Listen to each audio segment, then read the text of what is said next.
Hello everyone, welcome to my channel. आज इस video में हम डिस्कस करेंगे बैलेंस ऑफ पेमेंट यानी बीओपी यानी भुगतान का संतुलन। तो टॉपिक को स्टार्ट करने से पहले मैं आपको एक छोटी सी इन्फॉर्मेशन देना चाहती हूँ। अगर आप पीजीटी कॉमर्स के स्टूडेंट हैं और अपना सिलेबस कंप्लीट करना चाहते हैं तो एक बार मुनीस पीजीटी कॉमर्स चैनल पर ज़रूर विजिट कीजिएगा, जहाँ पर हमने पीजीटी कॉमर्स के सिलेबस में पहला पार्ट है financial accounting and it's analysis को लगभग कवर कर लिया है। अब चल रहा है अपना second part business studies and management, जिसको हम वन बाय वन डिस्कस कर रहे हैं। तो अब हम अपना टॉपिक स्टार्ट करते हैं। बैलेंस ऑफ पेमेंट यानी बीओपी क्या है, यानी भुगतान का संतुलन क्या है। अब किस चीज का भुगतान है, किस चीज का संतुलन है, वो देखो। तो देखो बीओपी क्या है। बीओपी एक बुक है जो कौन मेंटेन करता है, जो reserve bank of India maintain करता है। अब इस बुक में लिखा क्या जाता है, आरबीआई मेंटेन कर रहा है बीओपी को, लेकिन इस बुक में लिखेंगे क्या। अब आप और मैं तो नहीं मेंटेन कर रहे। अब हम देखते हैं कि रिजर्व बैंक ऑफ इंडिया के द्वारा इस बीओपी बुक में किस चीज की यानी किस टॉपिक से रिलेटेड ट्रांजेक्शन को रिकॉर्ड किया जाता है। तो बीओपी क्या है, देखो, एक कंट्री का रेस्ट ऑफ वर्ल्ड में से किसी भी कंट्री के साथ अगर कोई ट्रेड हो रहा है, यानी अगर मनी का इनफ्लो या फिर आउटफ्लो हो रहा है, तो उस इनफ्लो या आउटफ्लो को रिकॉर्ड जहां पर किया जाता है उस बुक को बोलते हैं बीओपी यानी बैलेंस ऑफ पेमेंट। अब देखो क्या है इस डेफिनेशन के अंदर, ये सिर्फ 3 लाइनें ही नहीं है बल्कि इस बीओपी का लगभग सार है। देखो क्या है बीओपी क्या है। Balance of payment is a systematic double entry record. अब आपको पता चला है कि डबल एंट्री रिकॉर्ड क्या है। सबको पता है कि अगर बिजनेस से रिलेटेड कोई भी ट्रांजैक्शन है, उस ट्रांजैक्शन को जब बुक्स ऑफ अकाउंट में रिकॉर्ड किया जाता है तो एक ट्रांजैक्शन से एटलीस्ट 2 अकाउंट इफेक्ट होते हैं। वही चीज यहाँ पर है।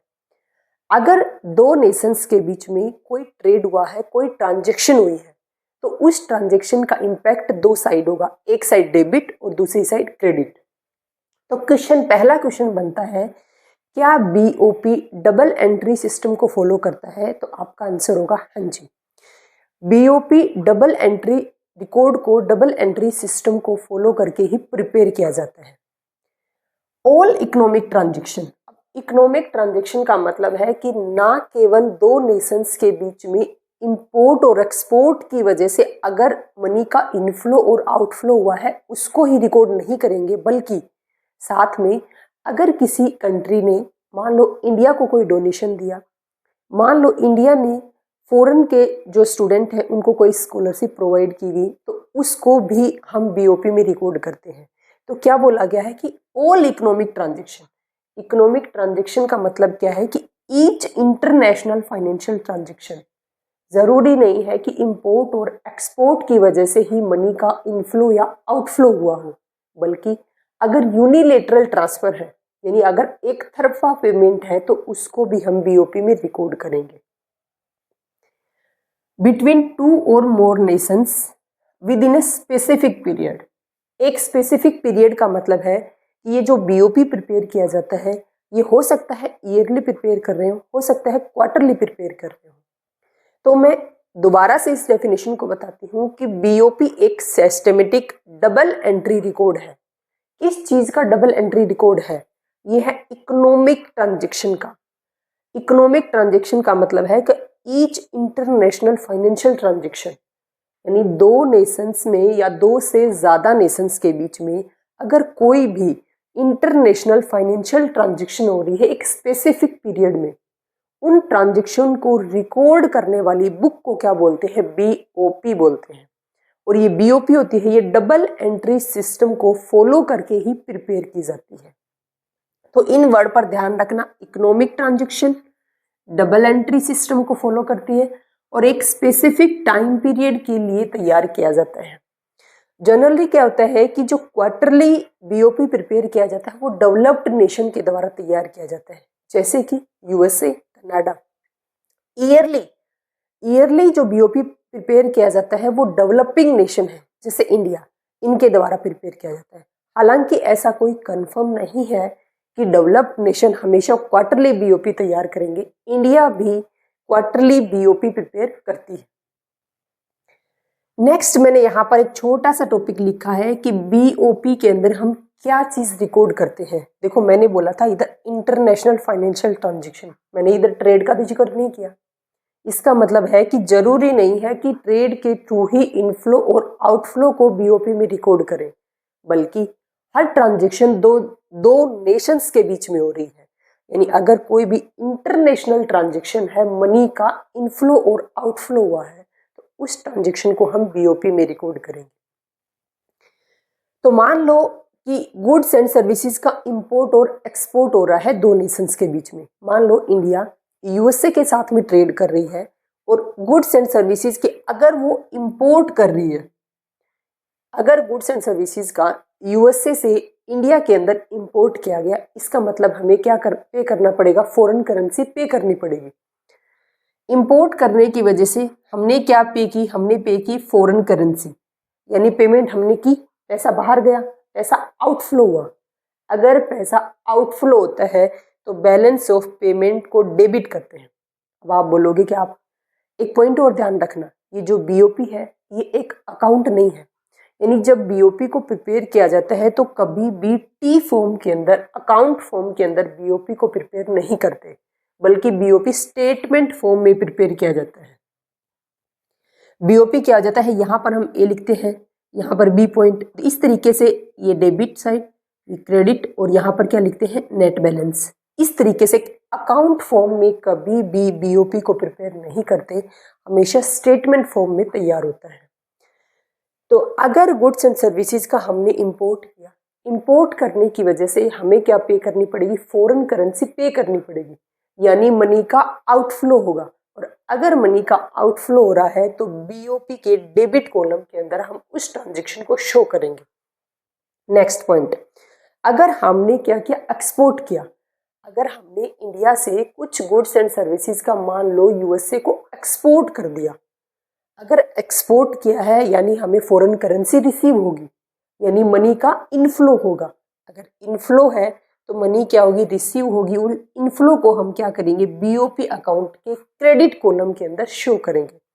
कहने का मतलब है कि अगर अमाउंट इनफ्लो हो रही है, अगर कोई भी पैसा फॉरेन करेंसी हमें रिसीव हो रही है, तो वो क्या है, मनी का इनफ्लो है, और इनफ्लो को हमें क्या करना है, बीओपी के क्रेडिट कॉलम में लिखना है। सेकेंड पॉइंट, अगर हम फॉरेन करेंसी की पेमेंट कर रहे हैं, यानी अब्रोड में अगर हम पेमेंट कर रहे हैं, मनी का आउटफ्लो हो रहा है, तो उस आउटफ्लो को हम क्या करेंगे, बीओपी के डेबिट कॉलम में शो करेंगे। तो पैसा अगर फॉरेन करेंसी रिजर्व बढ़ेंगे तो बीओपी क्रेडिट कॉलम में लिखेंगे, अगर फॉरेन करेंसी रिजर्व कम होंगे तो बीओपी के डेबिट कॉलम में लिखेंगे। इतना ही समझाने का एम था इसका। तो हमने इस स्लाइड में इस स्लाइड में हमने क्या देखा, बैलेंस ऑफ पेमेंट क्या है। बैलेंस ऑफ पेमेंट एक डबल एंट्री सिस्टम के थ्रू तैयार की गई एक बुक है, एक स्टेटमेंट है, जो मेनली क्या, या तो क्वार्टरली या फिर ईयरली तैयार किया जाता है, जिसके अंदर एक कंट्री का और रेस्ट ऑफ वर्ल्ड के साथ कोई भी ट्रांजेक्शन हुई है, कोई भी फाइनेंशियल ट्रांजेक्शन हुई है, उस ट्रांजेक्शन को रिकॉर्ड करने वाली बुक को हम क्या बोलते हैं, बीओपी बोलते हैं। बीओपी को मेंटेन कौन करता है, रिजर्व बैंक ऑफ इंडिया इस बीओपी को तैयार किया जाता है। बीओपी के अंदर कभी भी एक नेशंस के अंदर जो ट्रांजेक्शन हो रही है, एक नेशंस के बीच में कोई, मान लो इंडिया के अंदर जो ट्रेड हो रहा है, उसको कभी भी बीओपी में रिकॉर्ड नहीं करते, बल्कि इंटरनेशनल लेवल पर अगर कोई ट्रांजेक्शन हुई है, अगर मनी का इनफ्लो या आउटफ्लो हुआ है, तो उन ट्रांजेक्शन को रिकॉर्ड करने वाली बुक को हम बीओपी बोलते हैं। अब देखो आगे,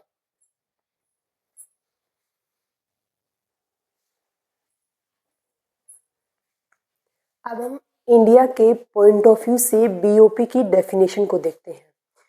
तो बीओपी क्या है, देखो, इंडिया की पब्लिक का, यहाँ पर इंडिया है और ये रेस्ट ऑफ वर्ल्ड में से सभी कंट्री हैं, यानी इंडिया को छोड़ करके इंडिया का अगर रेस्ट ऑफ वर्ल्ड में से किसी भी कंट्री के साथ में कोई ट्रेड हो रहा है, कोई यूनिलेटरल ट्रांसफर हो रहा है, अगर इंडिया फॉरेन से कोई लोन ले रही है, अगर फॉरेन से कोई कंट्री इंडिया के अंदर फॉरेन डायरेक्ट इन्वेस्टमेंट कर रही है, कहने का मतलब है कि अगर मनी का इनफ्लो या आउटफ्लो हो रहा है, उस इनफ्लो या आउटफ्लो को रिकॉर्ड जहां पर किया जाता है उसको बोलते हैं बीओपी। तो देखो, इंडिया की पब्लिक का रेस्ट ऑफ वर्ल्ड की पब्लिक के साथ में और इंडिया की पब्लिक का रेस्ट ऑफ वर्ल्ड की गवर्नमेंट के साथ में, प्लस अगर इंडियन गवर्नमेंट का रेस्ट ऑफ वर्ल्ड की पब्लिक के साथ में और इंडियन गवर्नमेंट का रेस्ट ऑफ वर्ल्ड की गवर्नमेंट के साथ में अगर कोई भी फाइनेंशियल ट्रांजैक्शन हो रहे हैं, अगर आपस में कोई ट्रेड हो रहा है, कोई लोन दिया जा रहा है या लिया जा रहा है, या कोई स्कॉलरशिप दी जा रही है या ली जा रही है, यानी अगर पैसे का मनी का इनफ्लो या आउटफ्लो हो रहा है, उस इनफ्लो या आउटफ्लो को जिस बुक में रिकॉर्ड करते हैं उस बुक को बोलते हैं बीओपी। मान लो इंडिया रेस्ट ऑफ वर्ल्ड में से हम दो कंट्री को चूज करते हैं, मान लो यूएसए को और यूके को। इंडिया यूके और यूएसए के साथ में अगर ट्रेड कर रही है, यानी इंपोर्ट और एक्सपोर्ट कर रही है, तो इंपोर्ट और एक्सपोर्ट की वजह से अगर मनी का इनफ्लो या आउटफ्लो हो रहा है, तो जहां पर उस इनफ्लो या आउटफ्लो को रिकॉर्ड करेंगे उसको बोलते हैं बीओपी। जरूरी नहीं है ट्रेड होना। मान लो यूएसए से इंडिया को कोई डोनेशन रिसीव हुआ, वो भी तो मनी का इनफ्लो है, उसको भी बीओपी में रिकॉर्ड करेंगे। मान लो इंडिया ने यूएसए के स्टूडेंट को कुछ स्कॉलरशिप प्रोवाइड की, यानी मनी का आउटफ्लो हुआ है, उसको भी बीओपी के अंदर रिकॉर्ड करेंगे। तो देखो क्या लिखा है कि इंडियन रेसिडेंट का या फिर इंडियन गवर्नमेंट का रेस्ट ऑफ वर्ल्ड की पब्लिक या फिर रेस्ट ऑफ वर्ल्ड की गवर्नमेंट के साथ में अगर कोई भी फाइनेंशियल ट्रांजैक्शन हुआ है, फाइनेंशियल ट्रांजैक्शन का मतलब है कि मनी का इनफ्लो या आउटफ्लो हुआ है, तो उस फाइनेंशियल ट्रांजैक्शन को जिस बुक में रिकॉर्ड किया जाता है उस बुक को बोलते हैं बैलेंस ऑफ पेमेंट। और ये ध्यान रखना, बीओपी अकाउंट फॉर्म में कभी भी प्रिपेयर नहीं होता, बीओपी स्टेटमेंट फॉर्म में तैयार किया जाता है। अब देखो,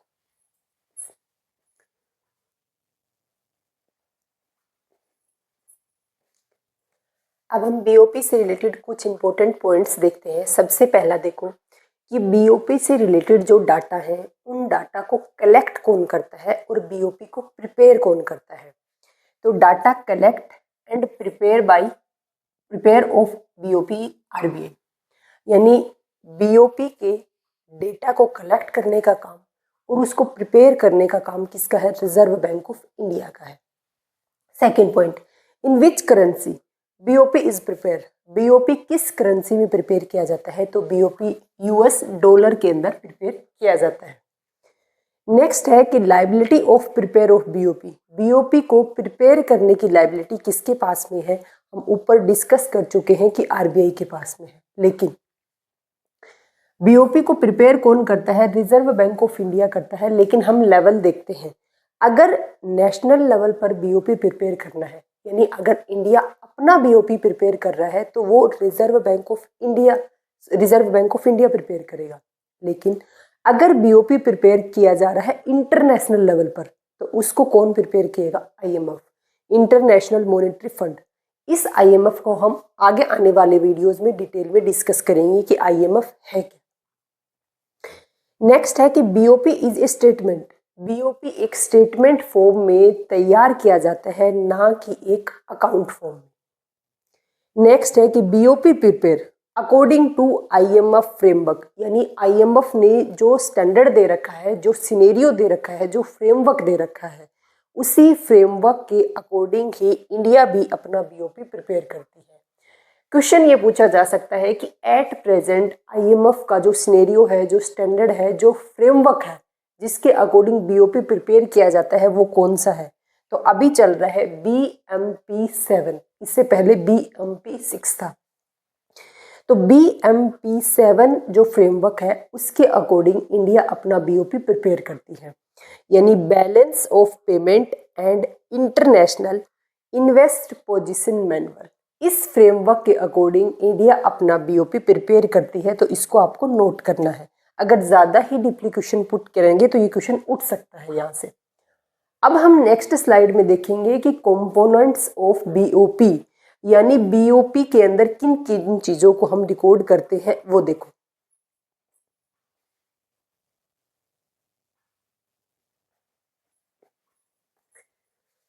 अब हम डिस्कस करते हैं कंपोनेंट्स ऑफ बीओपी, यानी बीओपी के तत्व क्या है, बीओपी के कंपोनेंट्स क्या है।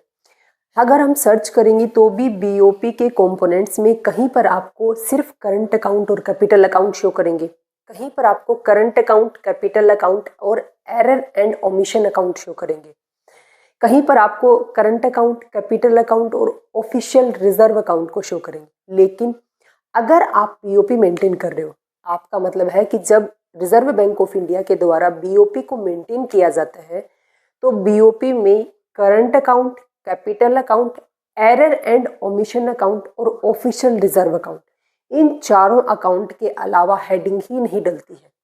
यानी ये चारों अकाउंट इन चारों पॉइंट्स के अंदर ही क्या दिखाई जाएंगी, जो भी सब हेडिंग है वो डाली जाएंगी, जो भी पॉइंट है वो नोट किए जाएंगे। तो कंपोनेंट्स ऑफ बीओपी के अंदर आपको इन चारों अकाउंट को नोट करना है। ये चारों अकाउंट के बेस पर ही बीओपी तैयार किया जाता है। वन बाय वन हम चारों को डिस्कस करेंगे। देखो, पहले मैं आपको सिर्फ ब्रीफ में बता रही हूँ, बाद में हम डिटेल में डिस्कस करेंगे। तो करंट अकाउंट क्या है? करंट अकाउंट बीओपी का वो अकाउंट है जहां पर ओनली गुड्स, सिर्फ गुड्स के इंपोर्ट और एक्सपोर्ट को शो किया जाता है। Second, capital account. Capital account BOP का वो अकाउंट है जहां पर या तो फॉरेन से कोई इन्वेस्टमेंट हुई है इंडिया में, या फिर इंडिया ने फॉरेन में कोई इन्वेस्टमेंट की है, या फिर अगर बाहर से हमने अब्रोड से हमने बाहर किसी फॉरेन कंट्री से कोई लोन लिया है, या फिर बाहर के किसी पर्सन ने हमारे इंडिया के अंदर आके कोई इन्वेस्टमेंट किया है। बात यह है कि गुड्स एंड सर्विसेज के इंपोर्ट या एक्सपोर्ट के अलावा अगर मनी का इनफ्लो या आउटफ्लो हुआ है तो उसको कैपिटल अकाउंट में नोट करेंगे। नेक्स्ट है एरर एंड ओमिशन अकाउंट। अगर कोई ट्रांजेक्शन ऐसी है जो गलती से छूट गई, या तो टाइम की वजह से या फिर ध्यान ना देने की वजह से, तो वो transaction error and omission account में आएंगी। फोर्थ है official reserve account. Official reserve account, पहली बात, ये ऑफिशियल रिजर्व अकाउंट मेंटेन कौन करता है? Reserve bank of India. इस ऑफिशियल रिजर्व अकाउंट का काम क्या है कि अगर बीओपी यानी करंट अकाउंट, कैपिटल अकाउंट और एरर एंड ओमिशन अकाउंट का अगर हम जब बैलेंस निकालते हैं तो बैलेंस मिसमैच आता है, यानी बीओपी या तो सरप्लस का आता है या फिर डेफिशिएट का आता है। यानी बीओपी जब सरप्लस या डेफिशिएट का आता है उस टाइम पर इस ऑफिशियल रिजर्व अकाउंट का यूज करके ही बीओपी को हम इक्वली लेके आते हैं, बैलेंस में लेके आते हैं। तो क्वेश्चन बनता है यहाँ से इम्पोर्टेंट कि बीओपी जब इम्बैलेंस है, यानी जब बीओपी या तो सरप्लस का है या तो डेफिशिएट का है, तो उसको बैलेंस में लाने के लिए किस अकाउंट का यूज करते हैं? तो वो है ऑफिशियल रिजर्व अकाउंट। हालांकि हम इसको अलग से डिटेल में डिस्कस करेंगे, लेकिन सिर्फ मैंने इन शॉर्ट आपको बता दिया चारों का। अब हम क्या करेंगे, वन बाय वन इन चारों अकाउंट्स को डिटेल में डिस्कस करते हैं। सबसे पहले स्टार्ट करते हैं करंट अकाउंट। करंट अकाउंट के अंदर क्या होता है? करंट अकाउंट के अंदर सिर्फ विजुअल आइटम और इनविजुअल आइटम। तो करंट अकाउंट के हम दो पार्ट में क्लासिफाई करते हैं करंट अकाउंट को। एक होता है विजुअल आइटम और दूसरा है इनविजिबल आइटम। विजिबल आइटम्स का मतलब है कि ओनली और ओनली गुड्स, सिर्फ गुड्स का क्या कर रहे हैं? ट्रेड कर रहे हैं। अगर गुड्स का इंपोर्ट और एक्सपोर्ट कर रहे हैं तो उसको हम रिकॉर्ड करते हैं विजिबल आइटम्स के हेडिंग के अंदर। तो करंट अकाउंट में विजिबल आइटम्स भी आते हैं और इनविजिबल आइटम भी आते हैं। विजिबल आइटम के अंदर आता है कि गुड्स एंड मर्केंटाइज, गुड्स या मर्केंटाइज का इंपोर्ट या एक्सपोर्ट कहाँ पर आता है? विजिबल आइटम्स के अंदर, यानी जो हमें दिखाई देते हैं। मान लो हम इंपोर्ट कर रहे हैं लैपटॉप का, मान लो हम इंपोर्ट कर रहे हैं फ़ोन का, हम एक्सपोर्ट कर रहे हैं वॉशिंग मशीन का, हम एक्सपोर्ट कर रहे हैं फर्नीचर का, तो ये क्या है? विजिबल आइटम है। तो विजिबल आइटम का अगर इंपोर्ट और एक्सपोर्ट हो रहा है तो वो कहाँ, किस हेडिंग के अंदर आता है? विजिबल आइटम्स के अंदर आता है। एक्सपोर्ट ऑफ गुड्स में से इंपोर्ट ऑफ गुड्स को लेस करेंगे, यानी जितना हमने एक्सपोर्ट किया और जितना हमने इंपोर्ट किया उसको हम लेस करेंगे। निकल के क्या आता है? Balance of trade. क्वेश्चन बनता है कि बैलेंस ऑफ ट्रेड इधर क्या है? Balance of payment. दोनों में ध्यान देना। बैलेंस ऑफ पेमेंट के अंदर करंट अकाउंट भी आता है, कैपिटल अकाउंट भी आता है और एरर एंड ओमिशन अकाउंट भी आता है। यानी इन तीनों को, करंट अकाउंट, कैपिटल अकाउंट और एरर एंड ओमिशन को, अगर तीनों को ऐड कर दिया जाए तो वो बीओपी है, बैलेंस ऑफ पेमेंट। फिर बैलेंस ऑफ ट्रेड का मतलब क्या है? बैलेंस ऑफ ट्रेड में सिर्फ विजिबल आइटम का इंपोर्ट और एक्सपोर्ट को रिकॉर्ड किया जाता है, नोट करना। नेक्स्ट है इनविजिबल आइटम्स। इनविजिबल आइटम्स का मतलब है कि वो आइटम्स हैं जो हमें दिखाई नहीं देते, लेकिन उनका हम क्या कर रहे हैं, इंपोर्ट और एक्सपोर्ट कर रहे हैं। जैसे कि बैंकिंग सर्विस है। अब बैंक दिखाई दे रहा है, बैंक जो सर्विस प्रोवाइड कर रहा है वो तो दिखाई नहीं दे रही। आपको इंश्योरेंस जो ऑर्गेनाइजेशन है वो दिखाई दे रहा है, क्या आपको इंश्योरेंस जो सर्विस प्रोवाइड कर रहा है वो दिखाई दे रही है? बिल्कुल नहीं दिखाई दे रही। आपको स्कॉलरशिप के पैसे दिखाई दे रहे हैं, आपको स्कॉलरशिप तो दिखाई नहीं दे रही। तो इनविजिबल आइटम्स के अंदर हम उन आइटम्स को रिकॉर्ड करते हैं, उन आइटम्स के इंपोर्ट और एक्सपोर्ट को रिकॉर्ड करते हैं जो क्या आते हैं, दिखाई नहीं देती, जैसे कि सर्विस, फैक्टर पेमेंट और यूनिलेटरल ट्रांसफर। तो क्वेश्चन पूछा जा सकता है कि इनविजिबल आइटम्स के अंदर कौन कौन से कंपोनेंट्स आते हैं? सर्विस, फैक्टर पेमेंट और यूनिलेटरल ट्रांसफर। अब बात है सर्विस की। सर्विस के अंदर क्या है? Banking service, insurance service, warehousing service, transportation service. अगर इसी तरीके से मान लो इंडिया के किसी बैंक ने फॉरेन की किसी कंपनी को लोन दिया, तो वो क्या है? वो बैंकिंग सर्विस है। इंडिया की किसी इंश्योरेंस कंपनी ने फॉरेन की किसी रेजिडेंस का, फॉरेन की किसी ऑर्गेनाइजेशन का अगर इंश्योरेंस किया तो वो इंश्योरेंस सर्विस है। सेकंड था फैक्टर पेमेंट। पहले हमें फैक्टर का पता होना चाहिए। फैक्टर कितने होते हैं? 4 फैक्टर हैं, लैंड, लेबर, कैपिटल और एंटरप्रेन्योर। इन चारों को इनका जो पारिश्रमिक मिलता है, जैसे लैंड के बदले में क्या मिलता है? रेंट मिलता है। लेबर को क्या मिलता है? वेजेस मिलता है। इसी तरीके से इन फैक्टर को जो पेमेंट दी जाती है, प्लस यूनिलेटरल ट्रांसफर का मतलब है एक तरफा पेमेंट। एक तरफा पेमेंट का मतलब क्या था कि स्कॉलरशिप प्रोवाइड कर दी, किसी कंट्री से इंडिया को डोनेशन रिसीव हो गया, तो ये क्या है? यूनिलेटरल ट्रांसफर है, जिसके बदले में हम अपनी सर्विस प्रोवाइड नहीं कर रहे, जिस हम घर बैठे बैठे आराम से उनको रिसीव कर रहे हैं, तो वो क्या है? यूनिलेटरल ट्रांसफर है। तो सर्विसेज, फैक्टर पेमेंट और यूनिलेटरल ट्रांसफर, ये तीनों इनविजिबल आइटम के अंदर आते हैं और इनका जो बैलेंस निकलता है उसको हम क्या बोलते हैं? Balance of invisible items. तो इसको बैलेंस ऑफ विजिबल आइटम्स भी बोला जा सकता है। बैलेंस ऑफ ट्रेड को बैलेंस ऑफ विजिबल आइटम्स भी बोला जा सकता है, बैलेंस ऑफ विजिबल आइटम, और इसको बोलते हैं बैलेंस ऑफ इनविजिबल आइटम्स। अगर हम इन दोनों का बैलेंस निकालें, यानी अगर पूरे करंट अकाउंट को देखें, करंट अकाउंट में विजिबल आइटम भी है यानी बैलेंस ऑफ विजिबल आइटम, और इनविजिबल आइटम्स भी है यानी बैलेंस ऑफ इनविजिबल आइटम। अगर इन दोनों का बैलेंस निकालें तो उसको हम बोलते हैं बैलेंस ऑफ करंट अकाउंट। हमने देखो अभी तक सिर्फ करंट अकाउंट को एक्सप्लेन किया है, तो मैं वापस से करती हूँ रिवाइज। करंट अकाउंट को हम 2 पार्ट में क्लासिफाई करते हैं, visible items, invisible items. Visible items में सिर्फ गुड्स के इंपोर्ट और एक्सपोर्ट को रिकॉर्ड किया जाएगा। इसमें हम बैलेंस निकालते हैं, export of goods minus import of goods is equal to balance of trade. Balance of trade, यहाँ से ये क्वेश्चन कई बार पूछा जा चुका है कि बैलेंस ऑफ ट्रेड का मतलब क्या है और बैलेंस ऑफ पेमेंट का मतलब क्या है। बैलेंस ऑफ ट्रेड का मतलब है कि import and export of goods, import और export of only visible items, ये ध्यान रखना है आप। लेकिन बैलेंस ऑफ पेमेंट का मतलब क्या है? किस चीज का balance? Current account, capital account और एरर एंड ओमिशन अकाउंट, इन तीनों का जो बैलेंस निकलता है उसको बोलते हैं balance of payment. Invisible items में सर्विसेज, फैक्टर पेमेंट और यूनिलेटरल ट्रांसफर का जो बैलेंस निकलता है उसको बोलते हैं बैलेंस ऑफ इनविजिबल आइटम्स। अगर balance of visible items and balance of invisible items, अगर इन दोनों को हम ऐड करें तो वो निकलता है बैलेंस ऑफ करंट अकाउंट। तो इतना ध्यान रखना, एक टर्म तो याद रखनी है बैलेंस ऑफ ट्रेड, दूसरी टर्म आपको बीओपी, बैलेंस ऑफ ट्रेड और बैलेंस ऑफ पेमेंट में मैं आपको डिफरेंस बताऊंगी। बट अभी आप ध्यान रखना इस डायग्राम के थ्रू कि बैलेंस ऑफ ट्रेड यहाँ तक निपट जाता है सिर्फ विजिबल आइटम का इंपोर्ट और एक्सपोर्ट ओनली, और बैलेंस ऑफ पेमेंट एक ब्रॉड टर्म है जिसके अंदर बैलेंस ऑफ ट्रेड भी इंक्लूड है, बैलेंस ऑफ ट्रेड भी इंक्लूड है। देखो बीओपी का ही तो एक, सॉरी करंट अकाउंट का ही तो एक पार्ट है बैलेंस ऑफ ट्रेड। तो यहाँ तक समझ आया।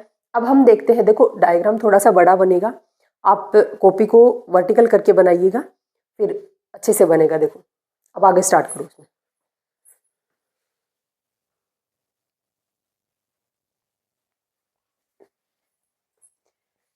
अब देखो बैलेंस ऑफ पेमेंट का परफॉर्मा, तो मैंने बोला था कि बैलेंस ऑफ पेमेंट कभी भी अकाउंट फॉर्म में तैयार नहीं होता, वो एक स्टेटमेंट फॉर्म में प्रिपेयर किया जाता है।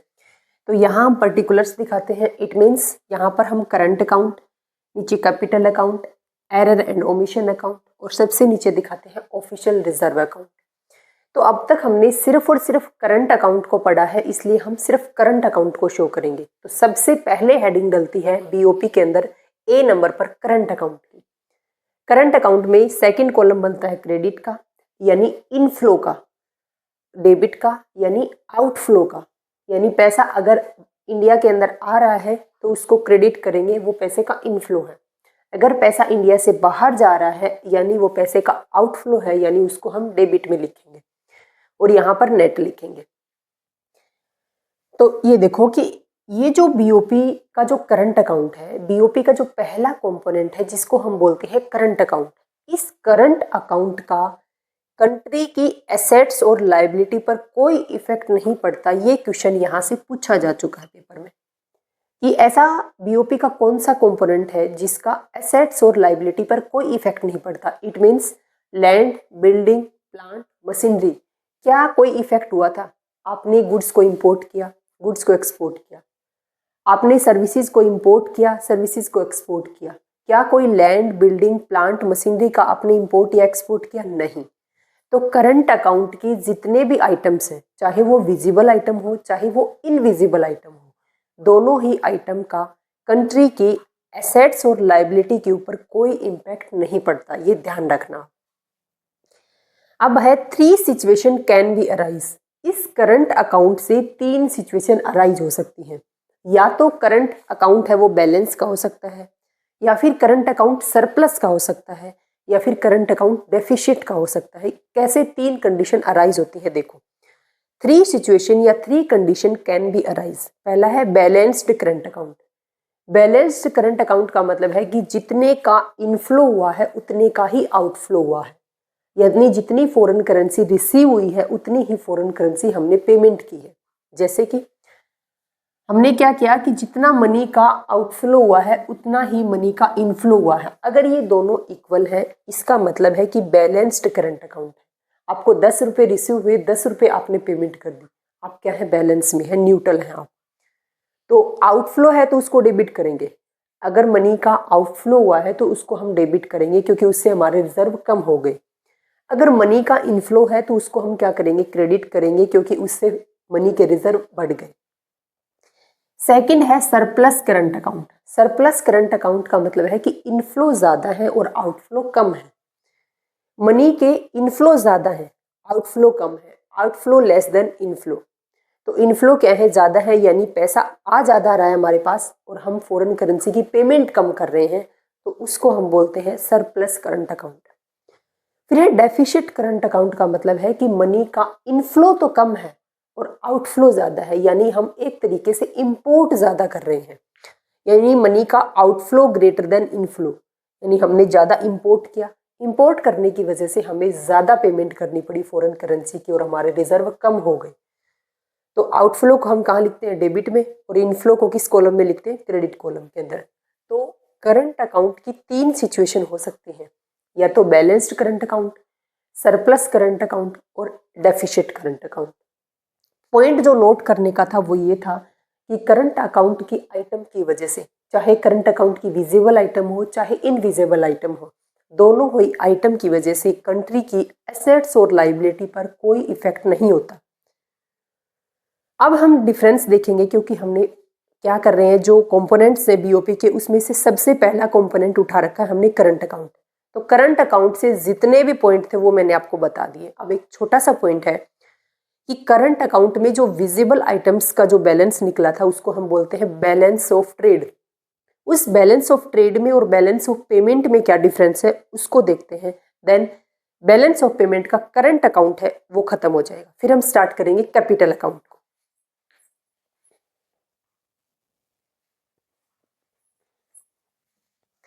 अब देखो बैलेंस ऑफ ट्रेड और बैलेंस ऑफ पेमेंट यानी BOT और BOP में क्या डिफरेंस है वो देखते हैं। तो बैलेंस ऑफ ट्रेड एक नैरो स्कोप है यानी एक ये स्मॉल टर्म है, और बैलेंस ऑफ पेमेंट एक वाइड स्कोप है यानी इसका एरिया काफ़ी बड़ा है। यानी हम अगर डायग्राम के थ्रू बताए ना तो ये पूरा डायग्राम अगर BOP का है, अगर इस पूरे डायग्राम को मैं BOP बोलूँ तो इसका एक छोटा सा पार्ट ये क्या कहलाता है, BOT यानी बैलेंस ऑफ ट्रेड कहलाता है। नेक्स्ट है कि बैलेंस ऑफ ट्रेड के अंदर export and import of goods only और ओनली गुड्स, इधर आप ओनली वर्ड नोट करना कि इंपोर्ट एंड एक्सपोर्ट सिर्फ गुड्स का, अगर गुड्स का इंपोर्ट और एक्सपोर्ट कर रहे हैं तो उसको हम क्या बोलते हैं, बैलेंस ऑफ ट्रेड बोलते हैं। बैलेंस ऑफ ट्रेड कैसे निकलते हैं कि एक्सपोर्ट ऑफ गुड्स में से हम इंपोर्ट ऑफ गुड्स को लेस करते हैं तो क्या निकलता है, balance of trade. Between countries क्या बोला गया था कि अगर दो कंट्री के बीच में गुड्स का सिर्फ और सिर्फ गुड्स का अगर इंपोर्ट और एक्सपोर्ट हो रहा है तो उसको हम बोलते हैं बैलेंस ऑफ ट्रेड। लेकिन बैलेंस ऑफ पेमेंट का मतलब है कि all economic transaction of a country with rest of world, एक कंट्री की रेस्ट ऑफ वर्ल्ड के साथ जितने भी इकोनॉमिक ट्रांजेक्शन की जाती हैं, चाहे वो विजुअल ट्रांजेक्शन हो, चाहे वो इनविजिबल ट्रांजेक्शन हो, चाहे फॉरेन डायरेक्ट इन्वेस्टमेंट हो, चाहे स्कॉलरशिप हो, चाहे डोनेशन हो, चाहे लोन हो, यानी कोई भी ट्रांजेक्शन, लेकिन वो ट्रांजेक्शन इकोनॉमिक नेचर की होनी चाहिए। इकोनॉमिक नेचर की कोई भी ट्रांजेक्शन जो दो नेशंस के बीच में हो रही है उस हर ट्रांजेक्शन को कहाँ रिकॉर्ड करते हैं, बैलेंस ऑफ पेमेंट के अंदर। नेक्स्ट है मर्केंटाइज ट्रेड। इस बैलेंस ऑफ ट्रेड को हम क्या बोलते हैं, इस बैलेंस ऑफ ट्रेड में सिर्फ और सिर्फ गुड्स का ट्रेड आता है, मर्केंटाइज ट्रेड आता है। लेकिन बैलेंस ऑफ पेमेंट में मर्केंटाइज ट्रेड तो आता ही है, साथ में इनविजिबल ट्रेड यानी जिसके अंदर सर्विस, जिसके अंदर फैक्टर पेमेंट और जिसके अंदर यूनिलेटरल ट्रांसफर तीनों इंक्लूड है वो आएगा। प्लस देखो मैंने लिख रखा है इनविजिबल ट्रेड, साथ में यूनिलेटरल ट्रांसफर, और जो कैपिटल ट्रांजेक्शन है, कैपिटल ट्रांजेक्शन का मतलब है कि या तो फॉरेन डायरेक्ट इन्वेस्टमेंट इंडिया में हुई है या इंडिया ने बाहर की किसी कंट्री के अंदर FDI किया है, या फिर या तो हमने लोन लिया है यानी बोरोविंग और लैंडिंग, यानी या तो हमने लोन लिया है या फिर हमने लोन दिया है, या फिर अगर कोई भी अदर तरीके की पैसे की इनफ्लो या आउटफ्लो है तो उसको कहाँ रिकॉर्ड करते हैं, इस बैलेंस ऑफ पेमेंट के अंदर रिकॉर्ड करेंगे। नेक्स्ट है कि incomplete picture of a country. एक कंट्री की इनकम्प्लीट पिक्चर कैसे है, क्योंकि बैलेंस ऑफ ट्रेड में हमने सिर्फ गुड्स के इंपोर्ट और एक्सपोर्ट पर फोकस किया है। क्या गुड्स के इंपोर्ट और एक्सपोर्ट के अलावा दो नेशंस के बीच में और कोई ट्रांजेक्शन नहीं होती? क्या हम अब्रोड से लोन नहीं लेते? क्या हम अब्रोड में सिर्फ गुड्स का एक्सपोर्ट और इंपोर्ट करते हैं? क्या हम सर्विसेज का इंपोर्ट और एक्सपोर्ट नहीं करते? क्या बाहर की कंपनी इंडिया के अंदर FDI नहीं करती, फॉरेन डायरेक्ट इन्वेस्टमेंट नहीं करती? तो इन सभी यानी ये जो फॉरेन बैलेंस ऑफ ट्रेड है ये इनकम्प्लीट पिक्चर है कंट्री की, यानी नहीं बताती, बैलेंस ऑफ ट्रेड ये नहीं बताता कि एक कंट्री में कितने इनफ्लो हुए हैं और कितने आउटफ्लो हुए हैं। उसमें से सिर्फ एक पार्ट को बताता है कि गुड्स की वजह से, गुड्स के इंपोर्ट और एक्सपोर्ट की वजह से कितना इनफ्लो हुआ है, कितना आउटफ्लो हुआ है।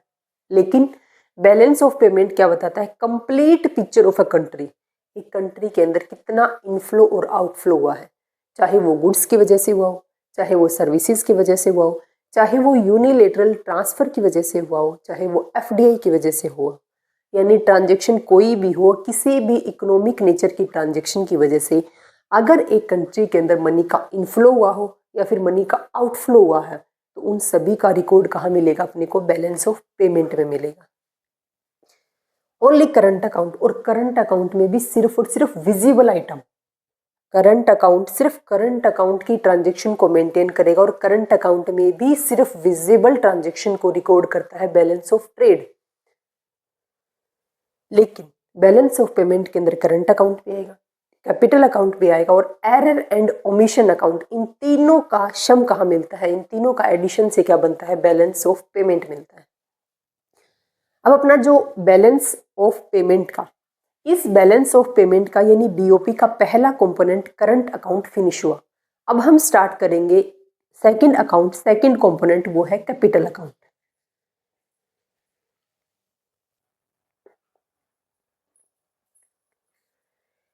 बीओपी का नेक्स्ट कंपोनेंट है कैपिटल अकाउंट।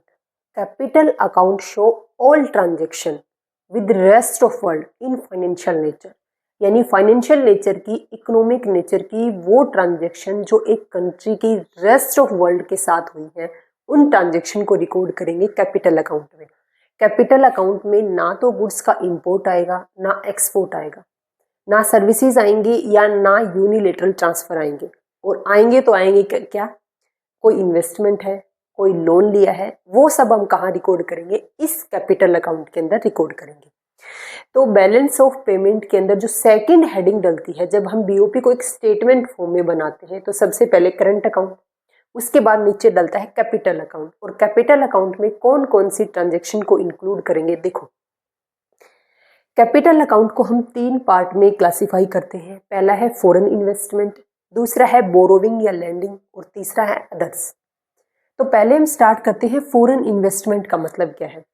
फॉरेन इन्वेस्टमेंट का मतलब है कि एक कंट्री रेस्ट ऑफ वर्ल्ड की किसी भी कंट्री के अंदर अगर कोई पैसा इन्वेस्ट कर रही है, वहाँ की किसी कंपनी के शेयर्स को परचेज कर रही है, या वहाँ पर अपनी खुद की कंपनी, अपनी खुद की सब्सिडियरी ओपन कर रही है, उसको बोलते हैं फॉरेन इन्वेस्टमेंट। इसी फॉरेन इन्वेस्टमेंट को 2 पार्ट में क्लासिफाई किया है, फॉरेन डायरेक्ट इन्वेस्टमेंट और फॉरेन पोर्टफोलियो इन्वेस्टमेंट। या फॉरेन पोर्टफोलियो इन्वेस्टमेंट को हम बोल सकते हैं फॉरेन इंस्टीट्यूशन इन्वेस्टमेंट। अब देखो क्या मतलब है, हम इंडिया के पॉइंट ऑफ व्यू से बता रही हूँ मैं। देखो मैंने फॉरेन इन्वेस्टमेंट का मीनिंग बताया आपको कि एक कंट्री रेस्ट ऑफ वर्ल्ड की किसी भी कंट्री में अगर कोई पैसा इन्वेस्ट कर रही है, वहाँ या तो किसी कंपनी के शेयर को परचेज कर रही है या फिर अपनी खुद की सब्सिडियरी ओपन कर रही है, उसको बोलते हैं फॉरेन इन्वेस्टमेंट। इंडिया के पॉइंट ऑफ व्यू से देखा जाए, अगर एफडीआई को और एफपीआई को, तो क्या बोला गया था कि अगर रेस्ट ऑफ वर्ल्ड में से किसी भी कंट्री के द्वारा अगर इंडिया के अंदर पैसा इन्वेस्ट किया जा रहा है तो उसको क्या बोलते हैं, foreign investment. Foreign investment 2 types की है। फॉरेन डायरेक्ट इन्वेस्टमेंट, इंडिया के अंदर अगर रेस्ट ऑफ वर्ल्ड में से किसी भी कंट्री की कोई भी कंपनी, कोई भी बिजनेसमैन, कोई भी पर्सन, यानी रेस्ट ऑफ वर्ल्ड का कोई भी पर्सन अगर इंडिया के अंदर इन्वेस्टमेंट कर रहा है, और अगर इन्वेस्टमेंट कर रहा है 10% और उससे ज़्यादा, यानी अगर बाहर का कोई पर्सन, यूएसए की कंट्री का कोई पर्सन इंडिया की रिलायंस कंपनी में अगर पैसा इन्वेस्ट कर रहा है और रिलायंस कंपनी की कैपिटल का अगर 10% और उससे ज़्यादा इन्वेस्ट कर रहा है, तो उसको बोलते हैं फॉरेन डायरेक्ट इन्वेस्टमेंट। क्या बोला गया था, फॉरेन डायरेक्ट इन्वेस्टमेंट का मतलब है कि 10% और मोर इन्वेस्टमेंट इन इंडिया, उसको बोलते हैं फॉरेन डायरेक्ट इन्वेस्टमेंट। इंडिया के पॉइंट ऑफ व्यू से इंडियन गवर्नमेंट ने ये क्राइटेरिया 10% डिसाइड किया गया है।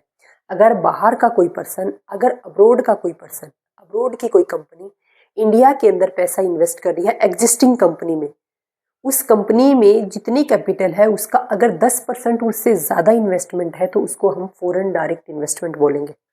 लेकिन मान लो कि अगर 10% से कम इन्वेस्टमेंट हुआ तो उसको बोलेंगे हम फॉरेन पोर्टफोलियो इन्वेस्टमेंट। पहले इसको देखो, फॉरेन डायरेक्ट इन्वेस्टमेंट का मतलब है कि अगर बाहर की कोई कंपनी, बाहर का कोई बिजनेसमैन इंडिया के अंदर पैसा इन्वेस्ट कर रहा है 10% और उससे ज़्यादा, तो उसको बोलते हैं फॉरेन डायरेक्ट इन्वेस्टमेंट। यानी अब देखो इसका एम क्या होगा, इसका एम होगा कंट्रोल करना। ये अपना खुद का बिजनेस ओपन भी कर सकता है। अगर बिल्कुल सिंपल लैंग्वेज में बताऊँ ना, ये 10% क्राइटेरिया ये सब कुछ भूल करके अगर आपको बताऊँ, अगर बाहर का कोई पर्सन इंडिया के अंदर पैसा इन्वेस्ट कर रहा है और अपनी खुद की सब्सिडियरी ओपन कर रहा है, अपना खुद का बिजनेस सेटअप कर रहा है, या फिर किसी ऐसी एग्जिस्टिंग कंपनी में पैसा लगा रहा है जो उसकी कैपिटल को 10% और उससे ज़्यादा खुद की कैपिटल लगाएगा, इसको बोलते हैं फॉरेन डायरेक्ट इन्वेस्टमेंट। इसका एम क्या होता है, इसका एम वहाँ पर कंट्रोल करना है। कंट्रोल करने का मतलब है कि ये एक कंपनी में 10% और उससे ज़्यादा पैसा खुद अकेला लगा रहा है, क्या इसका हक नहीं है उस कंपनी के ऊपर, उसकी मैनेजमेंट के ऊपर, उसकी मीटिंग्स में पार्टिसिपेट करने पर राइट नहीं होगा? होगा। इसलिए इसका मेन एम देखो प्रॉफिट अर्न करना होता है बिजनेस का मेन एम, लेकिन ये उस बिजनेस के ऊपर, उस बिजनेस की जो मीटिंग्स है, उस बिजनेस के जो बोर्ड ऑफ डायरेक्टर्स है उनके ऊपर कंट्रोल करने का पर्पज भी होगा इसका, यानी बिजनेस के ऊपर इसका कंट्रोल होगा। यानी अपनी या तो अपनी सब्सिडरी ओपन कर देगा या फिर 10% और उससे ज़्यादा अगर एग्जिस्टिंग कंपनी में पैसा इन्वेस्ट कर रहे हैं तो ऐसी इन्वेस्टमेंट को एफडीआई बोलते हैं। और इससे क्या होगा, इससे इस एसेट्स पर इफेक्ट होगा। एक पर्सन बाहर से इंडिया के अंदर आकर के अपना बिजनेस सेटअप कर रहा है तो क्या उसकी एसेट्स नहीं बढ़ रही है? क्या वो ग्रो नहीं कर रहा है? क्या उसका जो जितना लेवल पहले था क्या उस लेवल से अब उसका नेटवर्थ उससे बढ़ी नहीं है? तो इससे क्या होगा, एसेट्स पर इफेक्ट होगा। सेकेंड पॉइंट है फॉरेन पोर्टफोलियो इन्वेस्टमेंट। इन दोनों में डिफरेंस है, फॉरेन पोर्टफोलियो इन्वेस्टमेंट में और फॉरेन इंस्टीट्यूशन इन्वेस्टमेंट में। हालांकि इन दोनों को एक ही नज़र से देखा जाता है बट डिफरेंस माइनर है। देखो फॉरेन पोर्टफोलियो इन्वेस्टमेंट का मतलब क्या है, अगर रेस्ट ऑफ वर्ल्ड में से कोई भी पर्सन, कोई भी बिजनेसमैन, मैंने किसी ऑर्गेनाइजेशन का नाम नहीं लिया, मैंने किसी भी इंस्टीट्यूशन का नाम नहीं लिया, फॉरेन पोर्टफोलियो इन्वेस्टमेंट का मतलब है कि अगर रेस्ट ऑफ वर्ल्ड में से कोई भी पर्सन, कोई भी बिजनेसमैन इंडिया के अंदर अगर पैसा इन्वेस्ट कर रहा है लेस देन 10%, तो उसको बोलते हैं फॉरेन पोर्टफोलियो इन्वेस्टमेंट।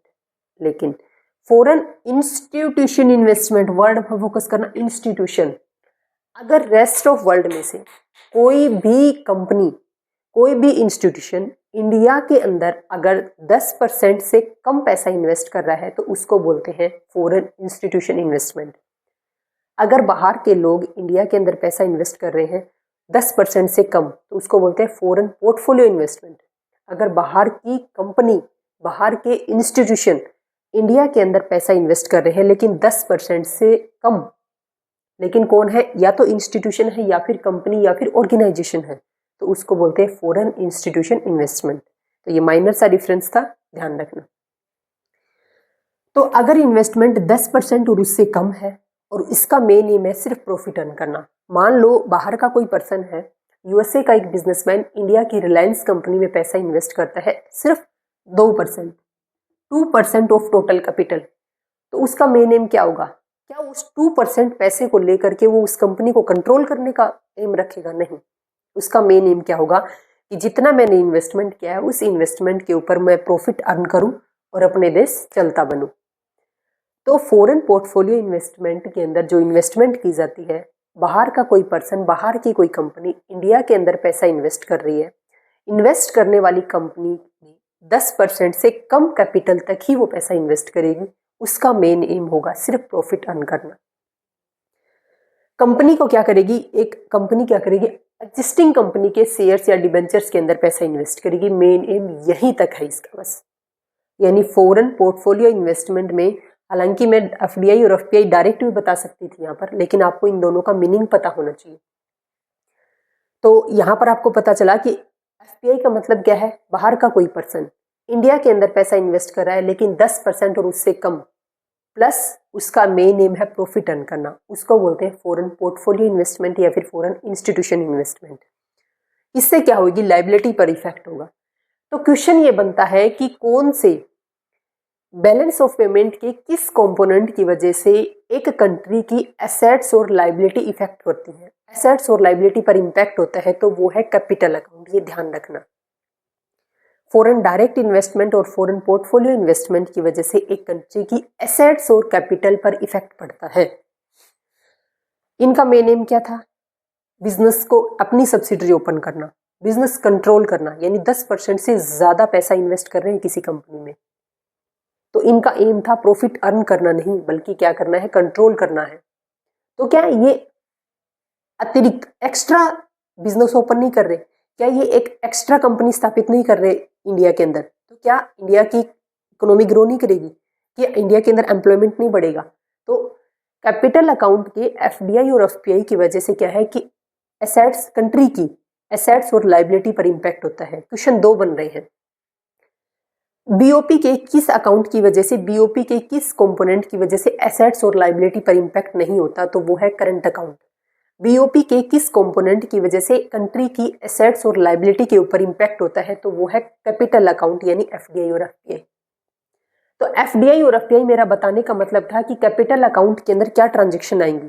अगर बाहर की कोई कंपनी ने इंडिया के अंदर पैसा इन्वेस्ट किया या फिर इंडिया ने बाहर की किसी कंपनी के अंदर पैसा इन्वेस्ट किया, तो ऐसी इन्वेस्टमेंट, ऐसे इनफ्लो और आउटफ्लो को हम कहाँ रिकॉर्ड करेंगे? इस कैपिटल अकाउंट के अंदर रिकॉर्ड करेंगे। नेक्स्ट है बोरोविंग या लैंडिंग। बोरोविंग का मतलब है कि उधार लेना और लैंडिंग का मतलब है उधार देना। उधार लेने का मतलब क्या है कि इंडिया ने अब्रोड से लोन लिया है, और लैंडिंग का मतलब है कि इंडिया ने अब्रोड को, किसी कंपनी को, किसी बिजनेसमैन को लोन दिया है। तो पैसे का क्या हो रहा है? इनफ्लो और आउटफ्लो हो रहा है। तो पैसे का इनफ्लो और आउटफ्लो हो रहा है, तो वो कहाँ रिकॉर्ड करेंगे? कैपिटल अकाउंट के अंदर। देखो, क्या कोई इंपोर्ट और एक्सपोर्ट हुआ? नहीं। क्या किसी गुड्स एंड सर्विसेज का हमने इंपोर्ट या एक्सपोर्ट किया? बिल्कुल नहीं किया। या तो इंडिया के लोगों ने, इंडिया के बिजनेसमैन ने, या फिर फॉरेन के बिजनेसमैन ने, फॉरेन की कंपनियों ने इंडिया के अंदर पैसा इन्वेस्ट किया। तो इस इन्वेस्टमेंट को कहाँ रिकॉर्ड करते हैं? कैपिटल अकाउंट में। कैपिटल अकाउंट में मनी का इनफ्लो और आउटफ्लो हो रहा है। कैपिटल अकाउंट के अंदर ना तो गुड्स एंड सर्विसेज की बाइंग और सेलिंग हो रही है, कुछ भी नहीं हो रहा। सिर्फ क्या कर रहे हैं? इन्वेस्टमेंट से रिलेटेड टॉपिक है। तो बोरोविंग और लैंडिंग को हमने दो पार्ट में क्लासिफाई किया है, एक्सटर्नल कॉमर्शियल बोरोविंग और दूसरा है external assistance borrowing. External commercial borrowing, देखो कॉमर्शियल वर्ड आ गया, इसका मतलब है कि मेन एम अगले का क्या है? प्रॉफिट अर्न करना है। एक्सटर्नल कॉमर्शियल बोरोविंग का मतलब है कि मान लो इंडिया की रिलायंस कंपनी बाहर की किसी कंपनी से, यूएसए की किसी कंपनी से लोन लेती है, और लोन मिलता है मार्केट रेट पर, तो उसको बोलते हैं एक्सटर्नल कॉमर्शियल बोरोविंग। यानी अगर लोन लिया और लोन मिला हमें मार्केट रेट पर, जितना मार्केट में चल रहा था, तो उसको बोलते हैं एक्सटर्नल कॉमर्शियल बोरोविंग। और इस तरीके के लोन को रिकॉर्ड करेंगे बोरोविंग्स या लैंडिंग के अंदर। एक्सटर्नल असिस्टेंस बोरोविंग का मतलब है, मान लो हमारे रिलेशन कौन सी कंट्री के साथ अच्छे हैं, मान लो जापान के साथ अच्छे हैं, तो एक्सटर्नल असिस्टेंस बोरोविंग के अंदर क्या होता है कि इंडिया ने जापान से लोन लिया और लोन मिला हमें कंसेशन रेट ऑफ इंटरेस्ट पर। कंसेशन का मतलब है छूट। जितनी मार्केट में प्राइस चल रही थी, मार्केट में प्राइस चल रही है 15% पर एनम, लेकिन हमें जो लोन मिला है वो मिला है 12% पर एनम। तो ये जो 12% है, ये कंसेशन रेट है, इसमें छूट मिली है हमें रेट में। तो अगर हम एक्सटर्नल बोरोविंग कर रहे हैं, उधार ले रहे हैं जापान से, और जापान से जो लोन मिला है वो हमें जितनी मार्केट में रेट चल रही है उससे कम रेट पर अगर हमें लोन मिला है, तो उस लोन को हम क्या होते हैं? External assistance borrowing. तो ध्यान रखना, बोरोविंग्स और लैंडिंग के अंदर बोरोविंग का मतलब पैसा उधार लेना और लैंडिंग का मतलब उधार देना। अगर इंडिया रेस्ट ऑफ वर्ल्ड को या तो उधार दे रही है या फिर उधार ले रही है, तो उस उधारी इनफ्लो और आउटफ्लो को, उधार देने और उधार लेने को हम कहाँ रिकॉर्ड करेंगे? इस कैपिटल अकाउंट में रिकॉर्ड करेंगे। नेक्स्ट है अदर्स। अदर्स में क्या है? इन्वेस्टमेंट हो चुकी है, लोन हम ले चुके हैं, अब और जो अदर ट्रांजेक्शन हुई, जैसे कि अगर नॉन रेसिडेंट्स ऑफ इंडिया ने अगर इंडिया के अंदर कोई पैसा डिपॉजिट किया, अगर यूएसए का कोई रेसिडेंस है, उस रेसिडेंस ने इंडिया के एसबीआई बैंक में अगर कोई मनी डिपॉजिट की, इंडिया के एसबीआई बैंक में अगर इंश्योरेंस करवा लिया, तो उसको क्या बोलते हैं? वो कहाँ आता है? इसी कैपिटल अकाउंट में लिखेंगे, लेकिन अदर्स में लिखेंगे। शॉर्ट टर्म ट्रेड क्रेडिट, अगर इंडिया ने, यानी इंडिया की रिलायंस कंपनी ने यूएसए की गवर्नमेंट से क्या ले लिया? लोन ले लिया। लोन लिया है किसके लिए? ट्रेड क्रेडिट है, यानी बिजनेस करने के लिए, ट्रेड करने की पर्पज से अगर लोन लिया है, तो वो आता है शॉर्ट टर्म ट्रेड क्रेडिट के अंदर। मतलब 2 साल 3 साल के लिए अगर लोन ले लिया बिजनेस के पर्पज से, तो उसको बोलते हैं short term trade credit. Next है बैंकिंग कैपिटल। अगर इंडिया के किसी बिजनेसमैन ने यूएसए के बैंक से लोन ले लिया, तो उसको हम कहाँ शो करेंगे? बैंकिंग कैपिटल में शो करेंगे। तो कैपिटल अकाउंट के कितने कंपोनेंट्स हैं? फॉरेन इन्वेस्टमेंट, अगर किसी पर्सन ने इन्वेस्टमेंट की है इंडिया में, या फिर इंडिया से बाहर किसी पर्सन ने इन्वेस्टमेंट की है, यानी मनी का इनफ्लो और आउटफ्लो हुआ है, कैपिटल अकाउंट में आएगा। हमने अब्रोड से लोन लिया है या फिर लोन दिया है, कैपिटल अकाउंट में आएगा।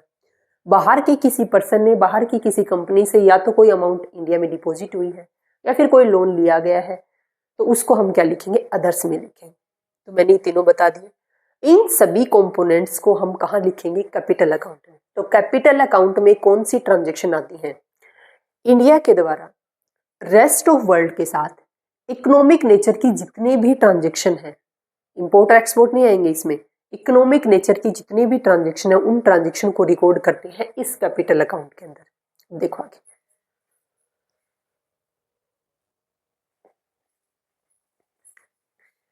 अब नेक्स्ट अपन देखते हैं कि बैलेंस ऑफ पेमेंट के अंदर हम कैपिटल अकाउंट शो करते हैं सेकंड नंबर पर। कैपिटल अकाउंट वही बीओपी एक स्टेटमेंट फॉर्म में बनेगा, अकाउंट फॉर्म में नहीं बनता।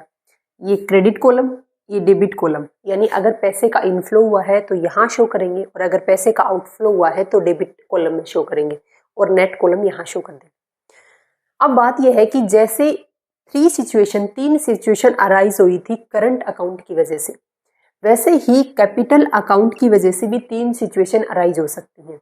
या तो कैपिटल अकाउंट बैलेंस हो सकता है, या फिर सरप्लस हो सकता है, या फिर डेफिशिट हो सकता है। तो 3 situation arise due to capital account. पहला है balanced capital account. Balanced capital account कौन सा होता है? जहां पर मनी का आउटफ्लो मनी के इनफ्लो के बराबर होता है, उसको बोलते हैं बैलेंस्ड कैपिटल अकाउंट। यानी जितना पैसा हमें रिसीव हुआ है उतना ही पैसा हमने पेमेंट किया है, यानी debit is equal to credit, तो हम क्या बोलेंगे? बैलेंस्ड कैपिटल अकाउंट है। नेक्स्ट है सरप्लस कैपिटल अकाउंट का मतलब है कि जितना इनफ्लो हमें रिसीव हुआ है आउटफ्लो हमने कम किया है। तो outflow less than inflow, money का इनफ्लो फॉरेन करेंसी हमें ज़्यादा रिसीव हुई है, हमने पेमेंट कम की है, उसको बोलते हैं सरप्लस कैपिटल अकाउंट। थर्ड है डेफिशिट कैपिटल अकाउंट का मतलब है कि हमने आउटफ्लो ज़्यादा किया है, इनफ्लो कम हुआ है, outflow less than inflow of money, तो उसको बोलते हैं deficit capital account. Capital account में ट्रांजैक्शन कौन सी आती है? इन्वेस्टमेंट आता है, बोरोविंग्स आती है, लैंडिंग्स आती है, या फिर अदर कोई एनआरआई ने इंडिया के अंदर कोई पैसा इन्वेस्ट किया, इंडियन ने अगर बाहर से किसी से लोन ले लिया, किसी बैंक से, किसी कंपनी से, तो वो सब ट्रांजैक्शन कैपिटल अकाउंट में आती है। अगर ये ट्रांजैक्शन एक्सेस है, यानी हमने लोन ज़्यादा ले लिया, अगर हमारे अंदर ज़्यादा फॉरेन डायरेक्ट इन्वेस्टमेंट है, या फिर मान लो किसी एनआरआई ने इंडिया में पैसा ज़्यादा इन्वेस्ट कर दिया, तो इनफ्लो ज़्यादा है। और अगर इसी तरीके से अगर हमने बाहर इन्वेस्टमेंट ज़्यादा कर दी, हमने बाहर लैंडिंग ज़्यादा कर दी, तो ये क्या है? आउटफ्लो है। तो इस इनफ्लो और आउटफ्लो को रिकॉर्ड करते हैं बैलेंस ऑफ पेमेंट के कैपिटल कंपोनेंट के अंदर, कैपिटल हेडिंग के अंदर। तो यहाँ तक समझ आया? पॉइंट जो सबसे इंपॉर्टेंट नोट करने का वो है कि कैपिटल अकाउंट के कंपोनेंट की वजह से, कैपिटल अकाउंट की ट्रांजैक्शन की वजह से एक कंट्री की एसेट्स और लायबिलिटी पर इम्पैक्ट होता है। कैसे होता है? मान लो हमने बोरोविंग्स कर ली, लोन ले लिया, हमने लोन ले लिया, तो लोन लेने की वजह से क्या कंट्री की लायबिलिटी बढ़ नहीं गई है? क्या हमें वो लोन पेमेंट नहीं करना पड़ेगा? दोबारा करना पड़ेगा। एसेट्स बढ़ गई। एसेट्स कैसे बढ़ गई? अगर मान लो कि अगर किसी अदर कंपनी ने इंडिया के अंदर पैसा इन्वेस्ट किया, इंडिया के अंदर डेवलपमेंट होगा, इंडिया के अंदर एम्प्लॉयमेंट बढ़ेगा, यहाँ के रियल स्टेट का ग्रो नहीं करेगा क्या? इसी वजह से कैपिटल अकाउंट के जो कंपोनेंट हैं, यानी इन्वेस्टमेंट, बोरोविंग्स, लैंडिंग, इन सब की वजह से कंट्री की एसेट्स और लायबिलिटी के ऊपर इफेक्ट होता है 100%, ये ध्यान रखना। अब हम जो तीसरा कंपोनेंट है बीओपी का, वो है एरर एंड ओमिशन अकाउंट, उसको देखते हैं।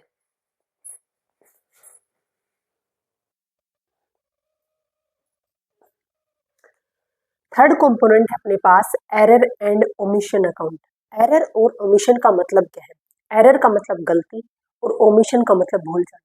यानी ऐसा कोई भी इंटरनेशनल ट्रांजैक्शन, ऐसी कोई इंटरनेशनल ट्रांजैक्शन थी जो या तो हमने गलती कर दी उसको रिकॉर्ड करने में, या फिर हम उसको रिकॉर्ड करना ही भूल गए। उस ट्रांजैक्शन को क्या बोलते हैं? उस ट्रांजैक्शन को रिकॉर्ड कहाँ करेंगे? हम एरर एंड ओमिशन अकाउंट के अंदर रिकॉर्ड करेंगे। यानी या तो कोई मिसिंग डाटा है, या फिर टाइम डिफरेंस की वजह से वो डाटा सही टाइम पर रिकॉर्ड नहीं हो पाया, या फिर अनरिकॉर्डेड कोई कैपिटल फ्लो है, यानी चाहे इनफ्लो हो या आउटफ्लो हो। कहने का मतलब है कि या तो हमें डाटा को रिकॉर्ड करने में कोई गलती हो गई, या फिर डाटा रिकॉर्ड करना छूट गया। तो ऐसे इनफ्लो और आउटफ्लो को हम रिकॉर्ड कहाँ करते हैं? एरर एंड ओमिशन अकाउंट के अंदर। अब हमने तीनों कंपोनेंट देख लिए किसके? बीओपी के, बैलेंस ऑफ पेमेंट के, करंट अकाउंट, कैपिटल अकाउंट और एरर एंड ओमिशन अकाउंट। अब आप बोलोगे एक कंपोनेंट और भी तो बताया था, ऑफिशियल रिजर्व अकाउंट, उसको भी डिस्कस करेंगे, बट उसका रोल थोड़ी देर बाद में आएगा। पहले क्या करते हैं? करंट अकाउंट, कैपिटल अकाउंट और एरर एंड ओमिशन अकाउंट, इन तीनों को ऐड करते हैं। इन तीनों का बैलेंस क्या होना चाहिए? बिल्कुल जीरो होना चाहिए, इक्वल होना चाहिए। यानी देखो, ओवरऑल बीओपी का मतलब क्या है? Current account plus capital account plus error and omission account. अगर आपसे पूछा जाता है कि overall BOP, it means current account का जोड़, कैपिटल अकाउंट का जोड़ और एरर एंड ओमिशन, इन तीनों का बैलेंस कितना आना चाहिए? जीरो के बराबर आना चाहिए। यानी ये क्योंकि जीरो क्यों आना चाहिए? क्योंकि ये डबल एंट्री सिस्टम को फॉलो करके प्रिपेयर किया जाता है बैलेंस ऑफ पेमेंट। इसी वजह से जितना इनफ्लो हुआ है उतना ही आउटफ्लो भी होता है। तो ये बीओपी का क्या दे रखा था? ओवरऑल बीओपी का फॉर्मूला है।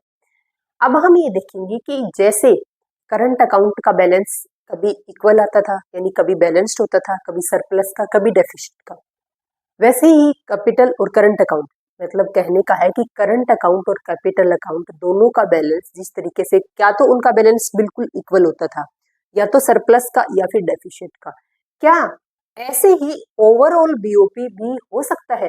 क्या ओवरऑल बीओपी सरप्लस का हो सकता है? क्या ओवरऑल बीओपी डेफिसिट का हो सकता है? क्या ओवरऑल बीओपी बैलेंस्ड हो सकता है? इसको हम डिस्कस करेंगे नेक्स्ट स्लाइड में काफी अच्छे तरीके से। देखो,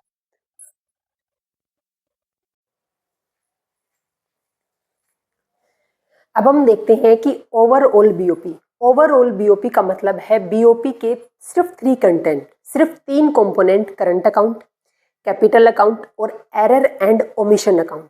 इन तीनों अकाउंट के एडिशन को हम ओवरऑल बीओपी बोलते हैं। अगर तीनों अकाउंट के एडिशन से बैलेंस आता है जीरो, यानी बैलेंस आता है इक्वल, तो बीओपी क्या है? इक्विबिलियम की कंडीशन में है।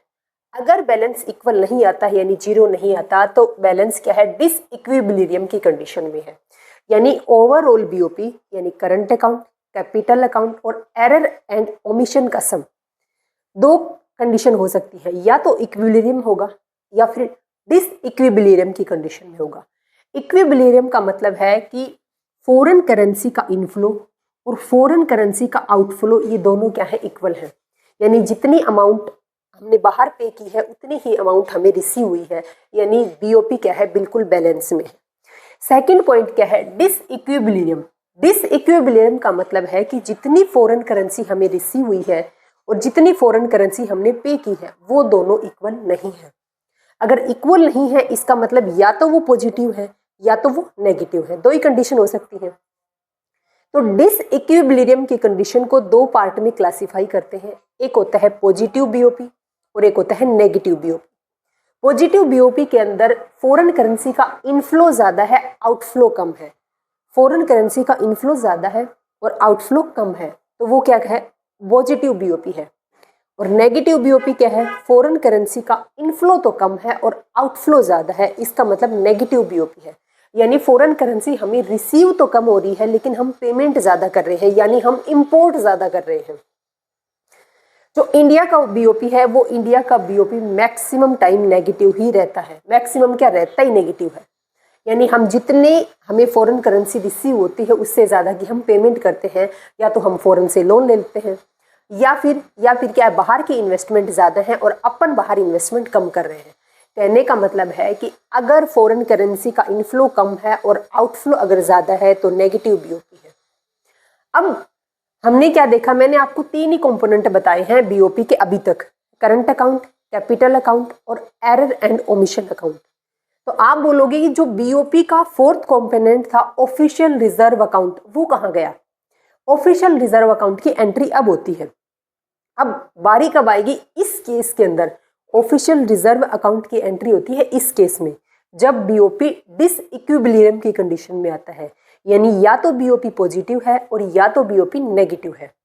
अगर बीओपी पॉजिटिव निकला, यानी अगर फॉरेन करेंसी के रिजर्व हमारे पास एक्सेस है, तो उस एक्सेस अमाउंट को हम क्या करेंगे? निकाल करके इस बीओपी से कहाँ ट्रांसफर कर देंगे? इस ऑफिशियल रिजर्व अकाउंट में ट्रांसफर कर देंगे। लेकिन अगर नेगेटिव बीओपी है, यानी हमारे पास इनफ्लो कम है लेकिन आउटफ्लो ज़्यादा है, यानी अगर नेगेटिव बीओपी आ रहा है तो नेगेटिव बीओपी को बैलेंस में बनाने के लिए हम किसका यूज करेंगे? ऑफिशियल रिजर्व अकाउंट से हम पैसे निकाल लेंगे। अब आप बोलोगे है क्या ये? ऑफिशियल रिजर्व अकाउंट क्या है? एक तरीके की एक पोटली है पैसे की, जहां पर जो कौन मेंटेन करता है? जो गवर्नमेंट मेंटेन करती है, जो आरबीआई मेंटेन करता है। रिजर्व बैंक ऑफ इंडिया के पास में ऑफिशियल रिजर्व अकाउंट ओपन किया जाता है। इस ऑफिशियल रिजर्व अकाउंट में फॉरेन करेंसी होती है, एसडीआर होते हैं, स्पेशल ड्रॉइंग राइट्स, जिसको हम पेपर मनी बोलते हैं शायद, और क्या होता है, गोल्ड होता है। तो यानी ऑफिशियल रिजर्व अकाउंट होते हैं, इसको मेंटेन कौन करता है? आरबीआई मेंटेन करता है। अगर बीओपी का एक्सेस अमाउंट है तो इसमें डाल देंगे, उस पोटली को खोल लेंगे और इसमें एक्स्ट्रा डाल देंगे पैसे। अगर बीओपी नेगेटिव है तो हम क्या करेंगे? विड्रॉल कर लेंगे, और विड्रॉल करके इस बीओपी का जो ये नेगेटिव बीओपी आया है इसको किस कंडीशन में ले आएंगे? इक्विलिब्रियम की कंडीशन में ले आएंगे। अब आप बोलोगी इस ऑफिशियल रिजर्व अकाउंट में आरबीआई के पास पैसे कहाँ से आते हैं?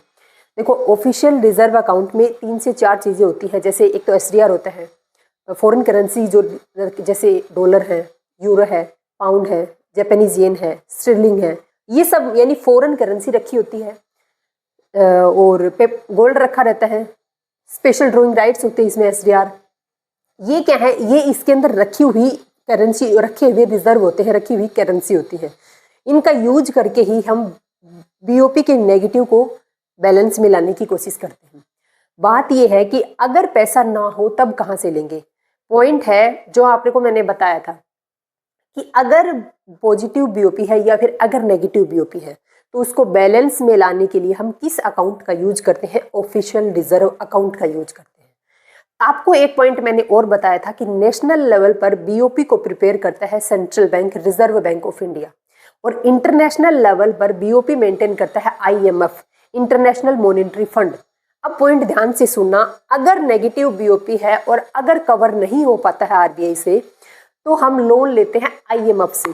क्वेश्चन पूछा जा सकता है कि आईएमएफ का काम क्या है? इंटरनेशनल मॉनेटरी जो ऑर्गेनाइजेशन है अपने पास, आईएमएफ का काम क्या है? आईएमएफ का मेन काम है, इस ऑर्गेनाइजेशन को बनाने का एम क्या था कि जिन कंट्री का नेगेटिव बीओपी है उस नेगेटिव बीओपी के लिए जो बैलेंस प्रोवाइड करने का काम करेगा, जो लोन देने का काम करेगा, वो कौन करेगा? आईएमएफ करेगा।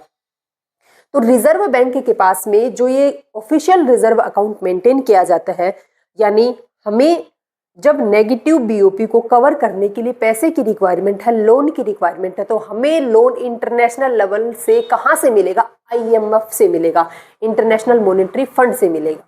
तो आईएमएफ क्या है? आईएमएफ उन कंट्री को लोन प्रोवाइड करने का काम करता है, उन कंट्री को फंडिंग करने का काम करेगा जो कंट्री नेगेटिव बीओपी को फेस कर रही है। ये काम है मेन आईएमएफ का। आईएमएफ क्या करेगा? आईएमएफ का फंडिंग ऑर्गेनाइजेशन है। अब ये फंडिंग क्या है, नॉन फंडिंग ऑर्गेनाइजेशन क्या है, वो भी बताऊंगी मैं आपको, बट अभी आपको इतना ध्यान रखना है कि बीओपी की 2 condition, equilibrium, non equilibrium. Non equilibrium की जब कंडीशन आती है तो उस टाइम पर क्या दिक्कत आती है? या तो पॉजिटिव बीओपी होगा या तो नेगेटिव बीओपी होगा। पॉजिटिव होगा यानी एक्सेस में अमाउंट है हमारे पास फॉरेन करेंसी की, तो उस एक्सेस अमाउंट को निकाल करके हम इस अकाउंट में ट्रांसफर कर देंगे। दिक्कत आती है जब नेगेटिव बीओपी होता है। नेगेटिव बीओपी को बैलेंस में लाने के लिए किसका यूज करेंगे? इस ऑफिशियल रिजर्व अकाउंट का यूज करेंगे। यहां तक समझ आया? अब देखो,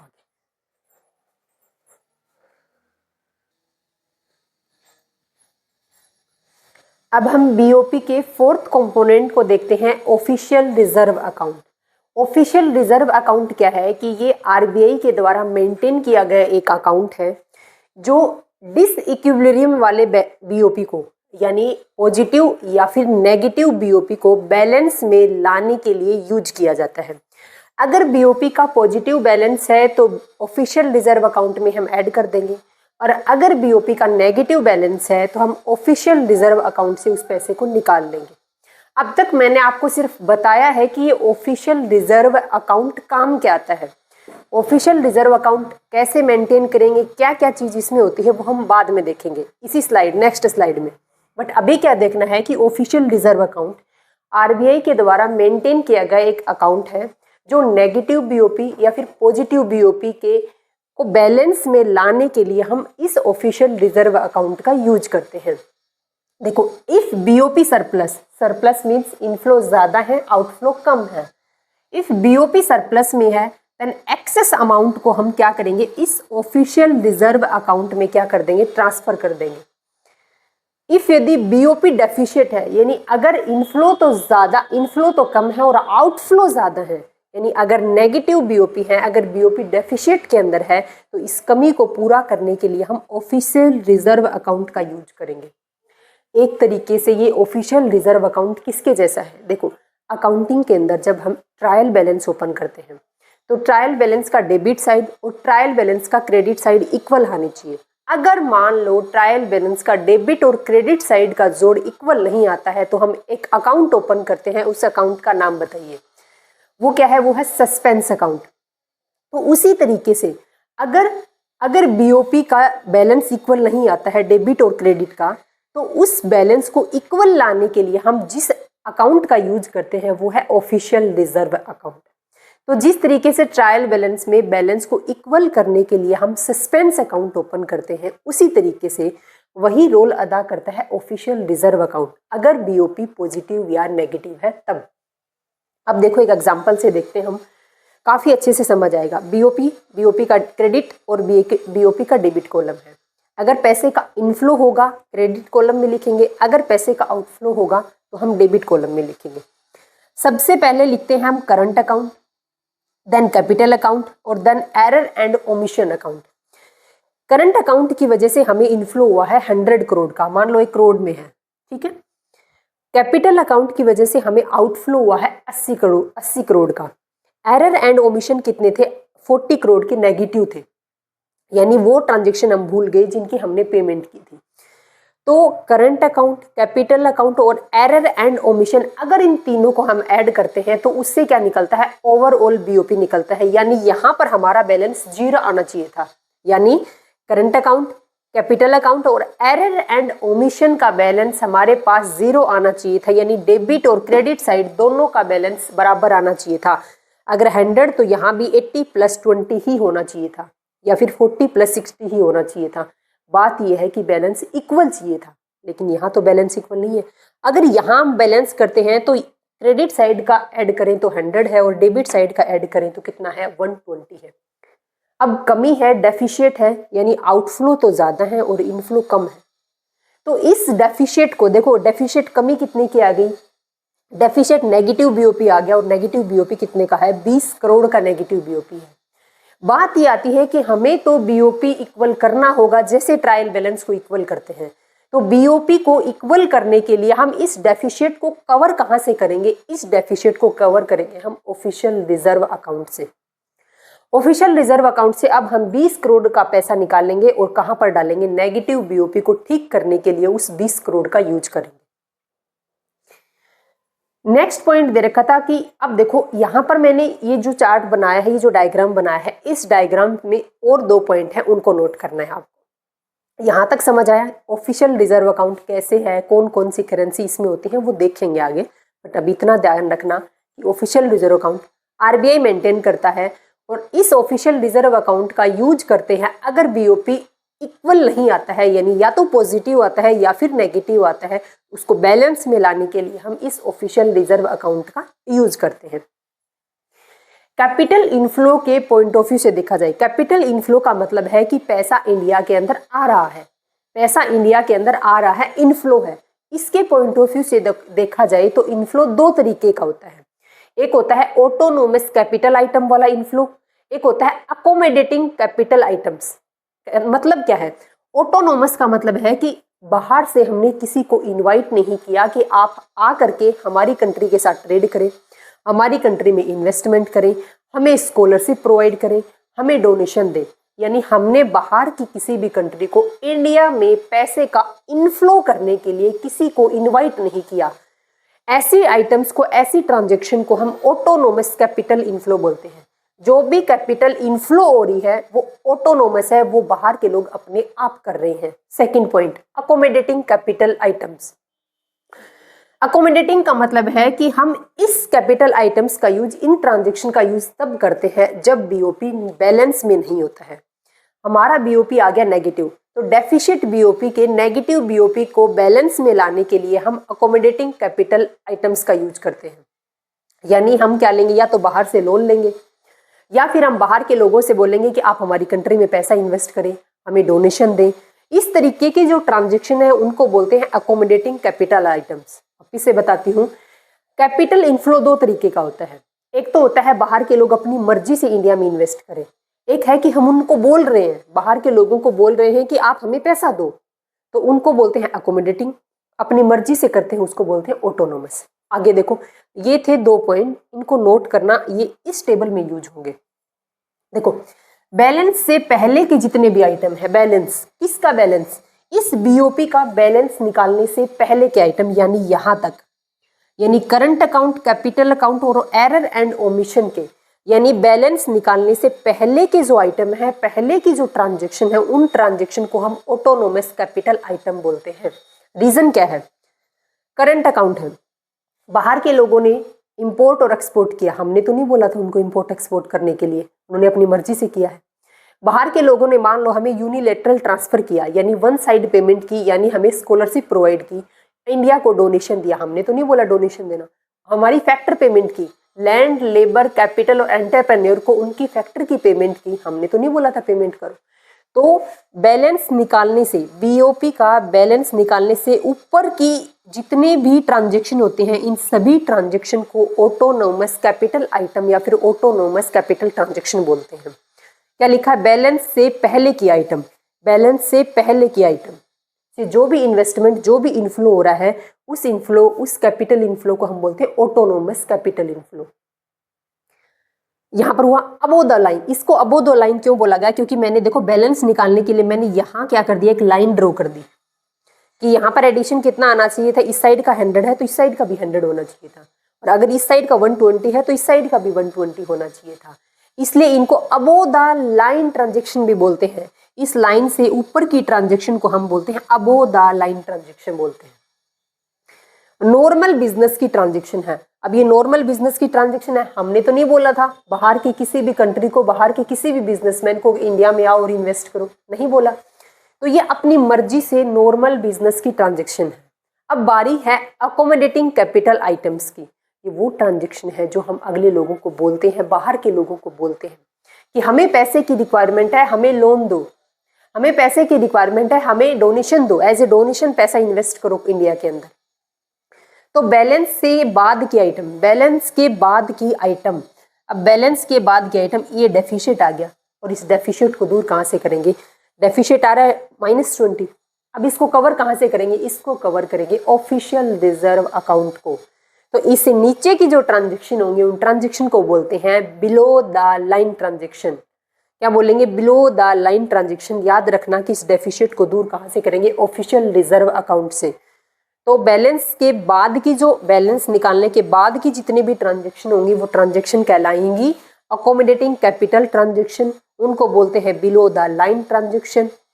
और वो जानबूझकर की ट्रांजैक्शन है, वो ऑटोनोमस ट्रांजैक्शन नहीं है। हमने जानबूझ के लोगों को बोला है कि हमें पैसे की रिक्वायरमेंट है, हमें पैसा चाहिए। ये जो ट्रांजैक्शन है इनको बोलते हैं कंपनसेटरी कैपिटल फ्लो। इसको कंपनसेट, कंपनसेट का मतलब क्या है? कंपनसेट का मतलब भरपाई कर रहे हैं, मतलब कंपनसेट हो गया, हमें कंपनसेट करना है, हमारे पास पैसे की कमी है, हमें पैसा दो। इनको बोलते हैं कंपनसेटरी कैपिटल फ्लो। अगर जानबूझकर हम कैपिटल का क्या कर रहे हैं? इनफ्लो करवा रहे हैं, यानी अकोमोडेटिंग अगर कैपिटल आइटम्स हैं, कैपिटल का इनफ्लो है, तो उस इनफ्लो को बोलते हैं कंपनसेटरी कैपिटल इनफ्लो। तो ये ध्यान रखना, इंपॉर्टेंट पॉइंट है। वैसे तो देखो मैंने अच्छे से एक्सप्लेन किया है, आपको समझाने की कोशिश की है, फिर भी नहीं समझ आए तो आप जरूर कमेंट बॉक्स में बताइएगा, मैं दोबारा रिपीट कर दूंगी। तो ये ऑफिशियल रिजर्व अकाउंट था। उसके बाद हमने देखा बीओपी का परफॉर्मा। ये परफॉर्मा बना करके देखो, इसको थोड़ा सा और एक्सप्लेन करूंगी मैं इससे आगे भी, लेकिन इतना ध्यान रखना कि ये अबोव द लाइन और बैलेंस निकालने से बाद जो होती है उसको बोलते हैं बिलो द लाइन ट्रांजैक्शन। अब देखो आगे, इन्हीं दोनों को आगे देखना है। ऑटोनोमस कैपिटल आइटम और अकोमोडेटिंग कैपिटल आइटम को हम आगे देखेंगे अभी।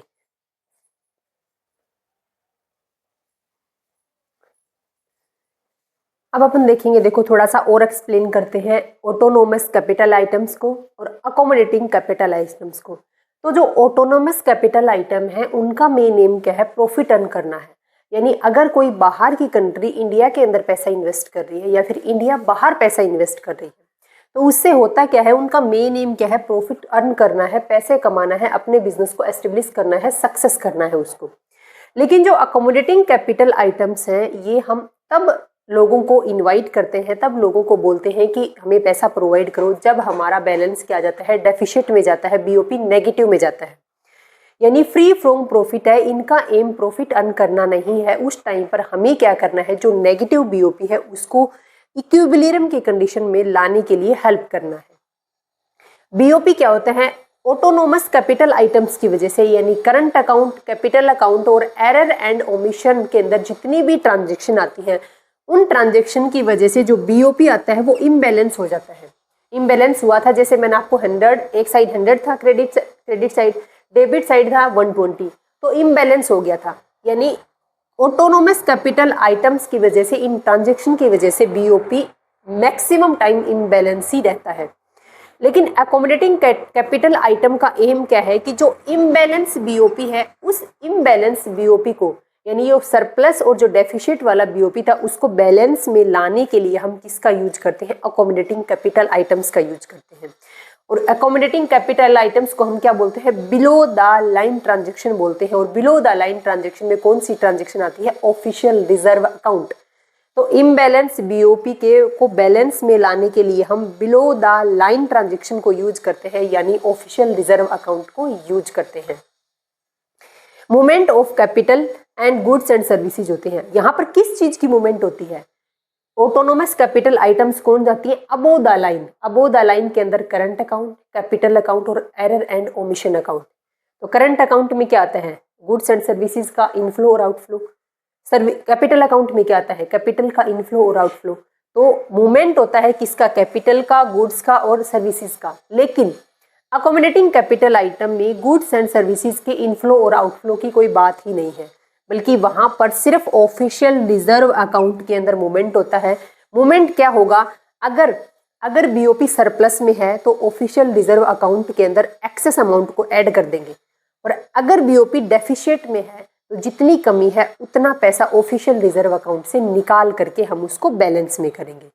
तो समझ आया आपको, ये छोटे छोटे पॉइंट है और इन्हीं से क्वेश्चन बनता है। देखो मैंने प्रीवियस ईयर के जितने भी क्वेश्चन पूछे जा चुके हैं उनको पहले रीड करके, उनको पहले अच्छे से देख करके, डीपली स्टडी करके फिर मैंने ये लेक्चर तैयार किया है, ताकि कोई भी क्वेश्चन छूट ना जाए। क्योंकि ये क्वेश्चन पूछा जा चुका है यहाँ से और काफी डीपली क्वेश्चन है। देखो क्वेश्चन क्या पूछा गया था कि ऑफिशियल रिजर्व अकाउंट का मूवमेंट कब होता है। अब पहले तो पता होना चाहिए कि ऑफिशियल रिजर्व अकाउंट है क्या और कब यूज होता है। ऑफिशियल रिजर्व अकाउंट है जो डेफिशिट बीओपी है या फिर जो सरप्लस का बीओपी है उसको बैलेंस में लाने के लिए हम ऑफिशियल रिजर्व अकाउंट का यूज करते हैं। इसमें मूवमेंट कब होगी, या तो सरप्लस में बीओपी होगा या तो डेफिसिट में बीओपी होगा, तब हम इसका यूज करेंगे। तो ऑफिशियल रिजर्व अकाउंट में जो मूवमेंट हुई है वो अकोमोडेटिंग कैपिटल आइटम्स है, अकोमोडेटिंग कैपिटल ट्रांजेक्शन है। काफी डीपली क्वेश्चन था। नेक्स्ट है, देखो अब हम पढ़ तो ऑफिशियल रिजर्व अकाउंट ही रहे थे, लेकिन अब हम प्रॉपर ये देखेंगे कि ये ऑफिशियल रिजर्व अकाउंट है क्या। एक आपने पढ़ा होगा अलग से एक अकाउंट, उसको भी देखेंगे। अभी मैं आपको बताऊंगी, इसी से मिलता जुलता अकाउंट है, बताऊंगी अभी आपको। ऑफिशियल रिजर्व अकाउंट को इसी के ऊपर हम अभी स्टडी करते हैं, 5 से 7 मिनट इसी पे डिस्कशन चलेगी अपनी। तो ऑफिशियल रिजर्व अकाउंट आरबीआई के द्वारा मैनेज किया गया एक अकाउंट है जो रिजर्व के बढ़ने और रिजर्व के कम होने को बताता है। रिजर्व कब बढ़ जाएंगे, रिजर्व बढ़ जाएंगे अगर बीओपी सरप्लस में है। रिजर्व कम कब हो जाएंगे, अगर बीओपी डेफिशिएट के अंदर है, यानी फ्लो ऑफ मनी को बताता है। तो ऑफिशियल रिजर्व अकाउंट आरबीआई के द्वारा मैनेज किया गया अकाउंट है जो मनी के फ्लो को शो करता है। अगर मनी का फ्लो सरप्लस में है तो ये बढ़ जाएगा, और अगर मनी का फ्लो डेफिशिएट में है यानी कम है तो इसका बैलेंस क्या हो जाएगा, कम हो जाएगा। Work of official reserve account का काम क्या है, इसका काम है कि नेगेटिव बीओपी को बैलेंस में करना है। अगर यदि बीओपी सरप्लस में है, अगर बैलेंस ऑफ पेमेंट का सरप्लस बैलेंस है तो ऐड कर देंगे, अगर बीओपी का डेफिशिट बैलेंस है तो इस ऑफिशियल रिजर्व अकाउंट में से उस अमाउंट को लेस कर देंगे। क्यों, क्योंकि इस ऑफिशियल रिजर्व अकाउंट से वो पैसा निकालेंगे, यहाँ तो कमी हो जाएगी, और निकाल के कहाँ डाल देंगे, बीओपी के अंदर डाल देंगे। बीओपी भी बैलेंस और यहाँ से उतनी अमाउंट को क्या कर देंगे, लेस कर देंगे। अब देखो इसी टॉपिक को आगे,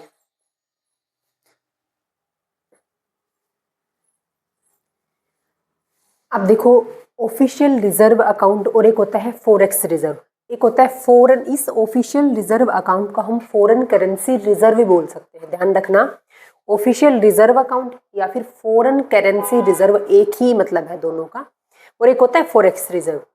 तो फॉरेक्स रिजर्व क्या है कि फॉरेक्स रिजर्व के अंदर फॉरेन करेंसी रिजर्व भी इंक्लूड है, एसडीआर भी इंक्लूड है, गोल्ड भी इंक्लूड है और रिजर्व ट्रांचे पोजीशन भी इंक्लूड है। यानी फॉरेक्स रिजर्व एक बड़ा सारा गुल्लक है, एक बड़ी सारी क्या है, तिजोरी है। तो ये जो मैंने इधर बॉक्स बनाया है, ये इतना बॉक्स यहां से लेकर के और ये बॉक्स, इस तिजोरी के अंदर जितनी भी आइटम्स हैं वो सारी आइटम्स किस में आती हैं, फॉरेक्स रिजर्व में आती हैं। फॉरेक्स रिजर्व के अंदर आरबीआई क्या क्या रखता है, ऑफिशियल रिजर्व अकाउंट या फिर फॉरेन करेंसी रिजर्व।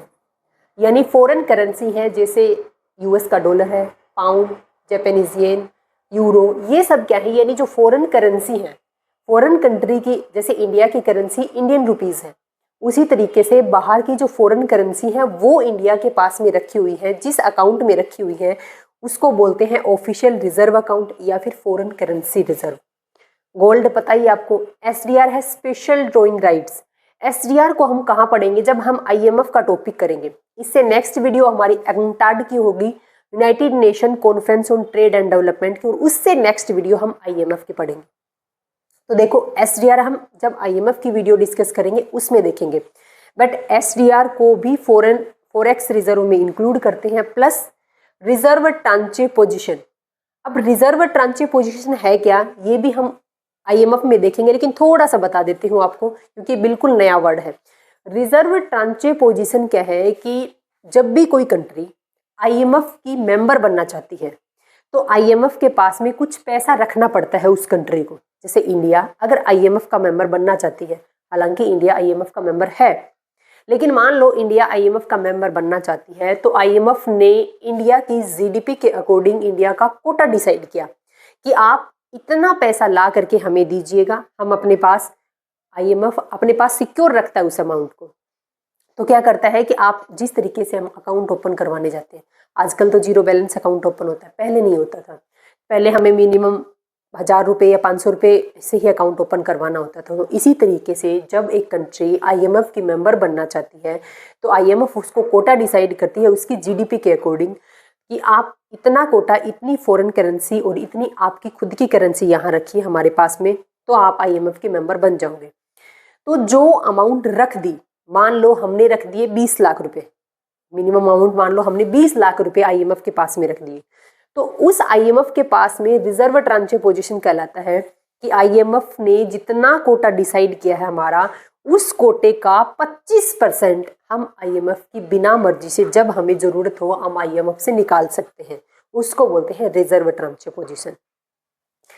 तो इस फॉरेक्स रिजर्व को आरबीआई मेंटेन क्यों रखता है, आरबीआई क्यों रखता है फॉरेन करेंसी रिजर्व अपने पास, आरबीआई क्यों रखता है गोल्ड को, क्यों रखता है एसडीआर को, क्यों रखता है आरटीपी को? रीजन क्या है, क्योंकि इंडिया के ऊपर, एक कंट्री के ऊपर जो इंटरनेशनल ऑब्लिगेशन लगी होती है, जो इंटरनेशनल फाइनेंशियल नेचर की ऑब्लिगेशन लगी है, जो एक कंट्री की लाइबिलिटी है बाहर की कंट्री की तरफ, उनको पेमेंट करने के लिए आरबीआई क्या करता है, ये फॉरेक्स रिजर्व रखता है। इसी फॉरेक्स रिजर्व में से, इसी बड़े सारे गुल्लक में से एक छोटा सा अमाउंट फॉरेक्स करेंसी रिजर्व, जो कैश के अंदर होते हैं, जो फॉरेन की करेंसी होती है, वो हम क्या पढ़ रहे थे, इस ऑफिशियल रिजर्व अकाउंट को पढ़ रहे थे। तो ऑफिशियल रिजर्व अकाउंट या फिर फॉरेन करेंसी रिजर्व का मतलब एक ही है। तो फॉरेक्स रिजर्व बड़े सारे गुल्लक में से एक छोटा सा चीज, एक छोटी सी अमाउंट जिसको हम ऑफिशियल रिजर्व अकाउंट या फिर फॉरेक्स करेंसी रिजर्व बोलते हैं। इसमें क्या होती हैं, फॉरेन करेंसियाँ होती हैं, डॉलर है, यूरो है, जापानीज येन है, पाउंड है, स्टर्लिंग है, ये सारी क्या होती है, इस फॉरेन करेंसी रिजर्व में आती हैं। और इस फॉरेन करेंसी रिजर्व का यूज हम किसके लिए करते हैं, बीओपी को बैलेंस करने के लिए करते हैं। देखो नीचे पर्पज क्या दे रखा था, पर्पज है कि इंटरनेशनल फाइनेंशियल जो ऑब्लिगेशन है, कहने का मतलब है कि ये हम मेंटेन क्यों करते हैं, आरबीआई फॉरेक्स रिजर्व मेंटेन क्यों करता है, इसका पर्पज है कि इंटरनेशनल जो फाइनेंशियल ऑब्लिगेशन है, उन ऑब्लिगेशन को पूरा करने के लिए आरबीआई के द्वारा क्या मेंटेन किया जाता है, ऑफिशियल रिजर्व अकाउंट बोल दिया जाए या फिर फॉरेक्स रिजर्व अकाउंट को मेंटेन किया जाता है। अब देखो ये जो फॉरेक्स रिजर्व के अंदर जितनी भी अमाउंट रखी हुई है, जो भी अपने पास आइटम रखे हुए हैं, उनको दो कैटेगरी में हम क्लासिफाई करते हैं। वो किस किस फॉर्म में मिलेंगे, या तो वो लिक्विड फॉर्म के अंदर मिलेंगे, या तो फिर वो नॉन लिक्विड फॉर्म में मिलेंगे। जैसे कि मेरे पास एक पैसा, तो मेरे पास क्या है, मेरे पास 50,000 तो कैश में रखे हुए हैं और मेरे पास एक क्या है, मशीन भी है। तो कैश क्या है, मेरे पास लिक्विड फॉर्म के अंदर है और जो मशीन है वो नॉन लिक्विड फॉर्म के अंदर है। इसी तरीके से आरबीआई रखता है। आरबीआई के पास में ये जो गुल्लक में आइटम रखी हुई है, इन आइटम को हम दो पार्ट में क्लासीफाई करते हैं। एक है लिक्विड फॉर्म में, लिक्विड का मतलब है जो करेंसी रखी हुई है, जब भी रिक्वायरमेंट हुई डायरेक्ट पेमेंट कर देंगे। जैसे कि पहली लाइन यानी फॉरेन करेंसी रिजर्व या फिर जो ऑफिशियल रिजर्व अकाउंट में जो अमाउंट रखा हुआ है वो क्या है, वो लिक्विड फॉर्म के अंदर है। यानी डॉलर रखे हैं, यूरो, जापानीज येन, ये सब जो करेंसी फॉरेन करेंसियां आरबीआई के पास में रखी हुई है, इनको बोलते हैं लिक्विड फॉर्म के अंदर, यानी फॉरेन करेंसी जितने भी रिजर्व हैं। तो ये पूछा जा सकता है कि foreign currency reserve liquid form में है या नॉन लिक्विड फॉर्म में, तो ये है लिक्विड फॉर्म में। अब बात आती है नॉन लिक्विड की। अब गोल्ड है, अगर मान लो हमने इंपोर्ट किया यूएसए से और हमें पेमेंट करनी है अब यूएसए के डॉलर में, अब पेमेंट क्या हम गोल्ड दे देंगे उनको? नहीं, गोल्ड को हम किस में कन्वर्ट करवाएंगे? गोल्ड को हम इस फॉरेन करेंसी रिजर्व में कन्वर्ट करवाएंगे और देन हम यूएसए की पेमेंट करेंगे। तो कहने का मतलब है कि नॉन लिक्विड के अंदर बाकी की जो ये तीन है, गोल्ड, एसडीआर और रिजर्व ट्रांचे पोजीशन, ये किस में आते हैं? ये नॉन लिक्विड फॉर्म के अंदर आते हैं। और जब हमें इंटरनेशनल लेवल की फाइनेंशियल ऑब्लिगेशन को पे करना होता है, यानी हमें कोई लाइबिलिटी है उसको अगर पे करना है, तो इस नॉन लिक्विड फॉर्म वाली इन असेट्स को हम पहले किस में चेंज करेंगे? इस लिक्विड फॉर्म वाली यानी फॉरेन करेंसी रिजर्व में चेंज करेंगे और देन हम पेमेंट करेंगे। अब गोल्ड की सीधे तो पेमेंट नहीं कर देंगे हम, यूएसए से हमने गुड्स इंपोर्ट किए और बदले में हमने गोल्ड दे दिया, नहीं, ऐसा नहीं होगा। पहले इस गोल्ड को हम फॉरेन करेंसी रिजर्व में चेंज करवाएंगे, कन्वर्ट करवाएंगे और देन हम यूएसए की पेमेंट करेंगे। तो ये पॉइंट नोट करना यहाँ से। अब मैं आपको एक एक लाइन में इन चारों के मीनिंग बताती हूँ। Foreign currency reserve, gold, SDR और रिजर्व ट्रांचे पोजीशन।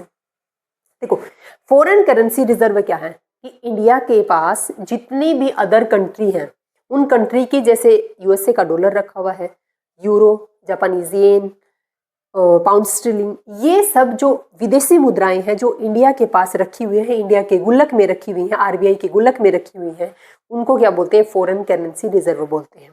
गोल्ड क्या है? इंडिया के पास में जितने भी गोल्ड के रिजर्व हैं, उस टोटल गोल्ड के रिजर्व को क्या बोलते हैं? इस गोल्ड के अंदर रखा जाता है।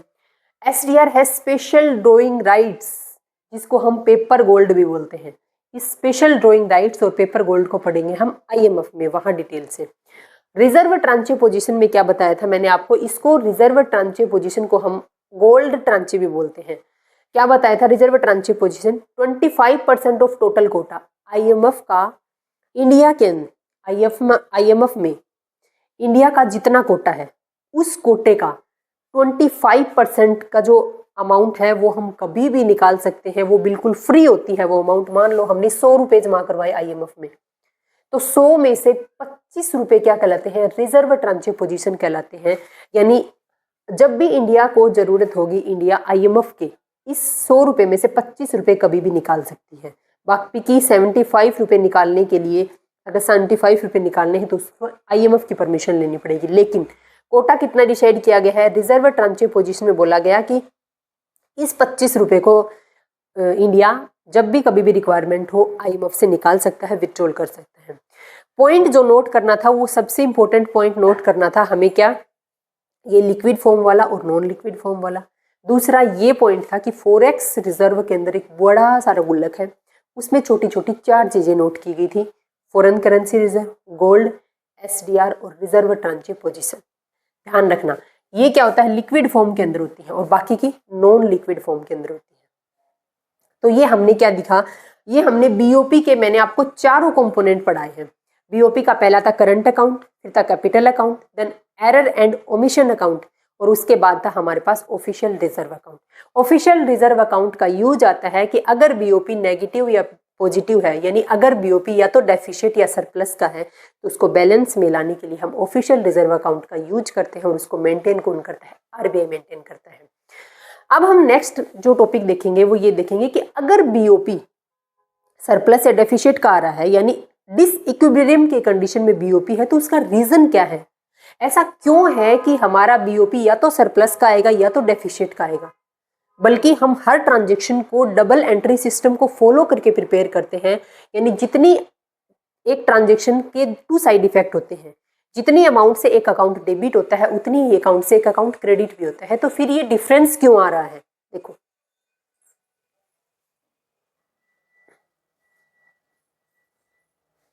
नेक्स्ट पॉइंट हम देखते हैं क्योजेज of BOP disequilibrium.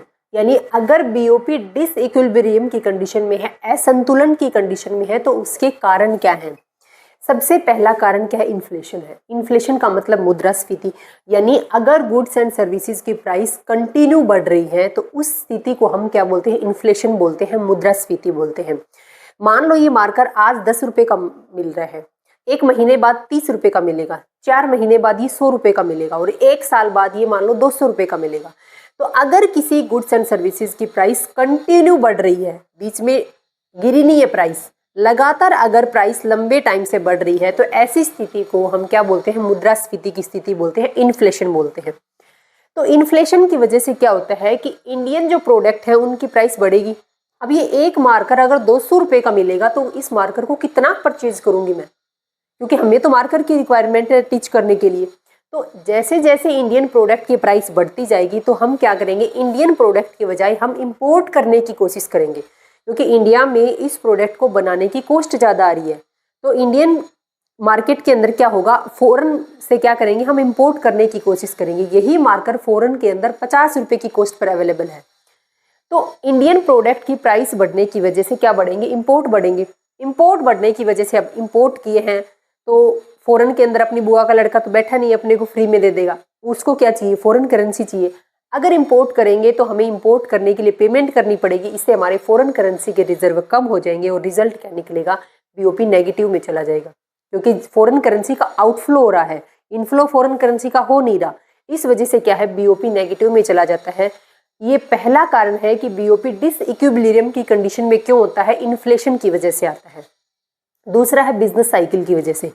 Business cycle का मतलब है कि कभी तो मार्केट के अंदर क्या है, बूम रहता है, कभी रिसेशन रहता है, यानी कभी मार्केट में मंदी आती है, कभी मार्केट में तेजी आती है। ड्यूरिंग कोविड-19 के दौरान क्या हुआ था, मार्केट के अंदर बूम से सिचुएशन आ गई थी डिप्रेशन तक। देखो यहाँ पर ये सिचुएशन क्या है, मार्केट के अंदर ये मार्केट की साइकिल चल रही है बूम सिचुएशन में, यानी मार्केट एकदम ग्रोथ लेवल पर है। धीरे धीरे जैसे जैसे कोविड-19 आया उसकी वजह से मार्केट गिरा, लोगों का रोजगार छीन लिया था, लोगों के पास रोजगार नहीं था, उनके हाथ में पैसे नहीं थे, उनके पास रोजगार नहीं था, तो उनकी परचेजिंग पावर भी नहीं थी। इस वजह से मार्केट की कंडीशन गिरते गिरते कहाँ तक आ गई, जब गिर रही थी तो उस पोजीशन को रिसेशन बोलते हैं। जब गिरते गिरते यहाँ तक पोजीशन आ गई कि लोगों के पास खाने तक के पैसे नहीं रहे थे एक बार के लिए, तो उसको बोलते हैं डिप्रेशन में आ गई थी इकोनॉमी। उसके बाद धीरे धीरे रिकवरी स्टार्ट हो रही, जैसे जैसे ऊपर की तरफ बढ़ने लगा वापस से ये साइकिल, तो इसको बोलते हैं रिकवरी स्टेज। तो बिजनेस साइकिल की जो स्टेज होती है, अगर इकोनॉमी के अंदर डिप्रेशन की कंडीशन आ जाती है तो हम क्या करेंगे, हमारे पास खाने तक के अगर गुड्स नहीं होंगे तो हम क्या करेंगे, गुड्स का इंपोर्ट करेंगे।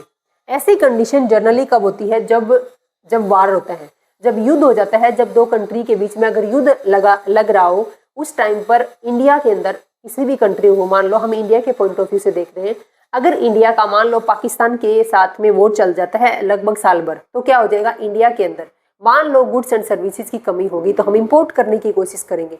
जैसे इंडिया के अंदर प्रोडक्शन हो नहीं रहा, जितना प्रोडक्शन हो रहा है वो हम क्या दे, फोर्स के पास भेज रहे हैं, तो प्रोडक्शन की कमी है, डिमांड उतनी है, लोगों के पास रोजगार नहीं है, तो क्या डिप्रेशन की सिचुएशन आ जाएगी इकोनॉमी के अंदर। तो इसकी वजह से अगर डिप्रेशन, हम इंपोर्ट किए जा रहे हैं, एक्सपोर्ट कुछ कर नहीं रहे हैं, तो बीओपी नेगेटिव आ जाएगा कि नहीं आ जाएगा। तो ये कंडीशन है, बिजनेस साइकिल की वजह से भी बीओपी नेगेटिव की सिचुएशन में आ जाते हैं।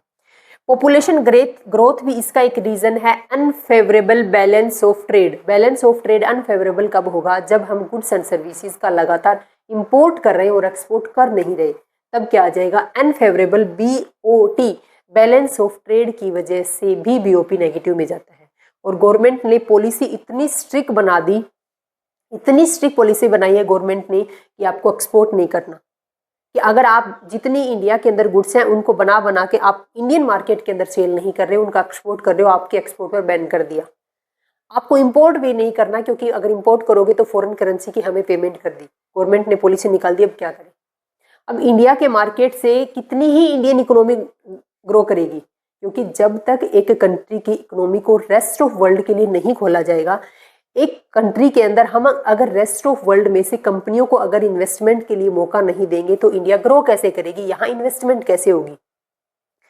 तो ये सब रीजन है जिनकी वजह से बीओपी नेगेटिव में चला जाता है, बीओपी डिसइक्विलिब्रियम की कंडीशन में आ जाता है। अब है काइंड ऑफ डिसइक्विलिब्रियम बीओपी। अब डिसइक्विलिब्रियम बीओपी तो है, यानी असंतुलन का भुगतान शेष तो है, लेकिन बात यह है कि वो कितने तरीके का होता है। वो 3 तरीके, एक होता है सेक्युलर डिसइक्विलिब्रियम बीओपी, एक होता है टेम्पोरल या फिर शॉर्ट टर्म डिसइक्विलिब्रियम बीओपी, और एक होता है स्ट्रक्चरल डिसइक्विलिब्रियम बीओपी। पहला हम पढ़ते हैं सेक्युलर डिसइक्विलिब्रियम। सेक्युलर का मतलब है कि लंबे टाइम से बीओपी नेगेटिव में चल रहा है, जैसे इंडिया का बीओपी है। इंडिया का बीओपी लंबे टाइम से क्या चल रहा है, नेगेटिव के अंदर चल रहा है। तो वो क्या है, वो सेक्युलर डिसइक्विलिब्रियम है, यानी अगर लंबे टाइम तक बीओपी नेगेटिव में चल रहा है तो उसको हम बोलते हैं सेक्युलर डिसइक्विलिब्रियम बीओपी। नेक्स्ट है टेम्पोरल, यानी टेम्परेरी टाइम के लिए, यानी 1-2 साल के लिए अगर बीओपी नेगेटिव में चला जाता है थोड़े टाइम के लिए, उसको बोलते हैं short term disequilibrium BOP. Next है स्ट्रक्चरल डिसइक्विलिब्रियम। स्ट्रक्चर में चेंज करने की वजह से, मान लो पहले इंडिया, देखो स्ट्रक्चर क्या है, या तो इकोनॉमी क्या है, प्राइवेट होगी, या तो पब्लिक होगी, या तो मिक्स्ड इकोनॉमी होगी। इंडिया की इकोनॉमी मिक्स्ड इकोनॉमी है। पहले इंडिया की इकोनॉमी क्या थी, पब्लिक टाइप की थी, यानी जहां पर सिर्फ गवर्नमेंट की चलती थी। आज क्या है, आज इंडिया की मिक्स्ड इकोनॉमी है, जहां पर गवर्नमेंट सेक्टर और पब्लिक सेक्टर दोनों की मिली जुली चलती है। अगर एक कंट्री की इकोनॉमी का स्ट्रक्चर एक स्ट्रक्चर से दूसरे स्ट्रक्चर में चेंज हो रहा है, यानी पहले इंडिया की यानी कौन सी इकोनॉमी थी, आज मिक्स्ड लेवल की है, मिक्स्ड सेक्टर है दोनों। पहले क्या था, पब्लिक सेक्टर डोमेन था, गवर्नमेंट डोमेन थी इंडिया के अंदर। उस टाइम पर मान लो पब्लिक सेक्टर से हम मिक्स्ड इकोनॉमी की तरफ अगर रन कर रहे हैं, तो उस टाइम इकोनॉमी को एक सेक्टर से दूसरे सेक्टर में चेंज होने में जो टाइम लगा है, उसकी वजह से अगर बीओपी नेगेटिव में जाता है तो उसको बोलते हैं structural disequilibrium BOP.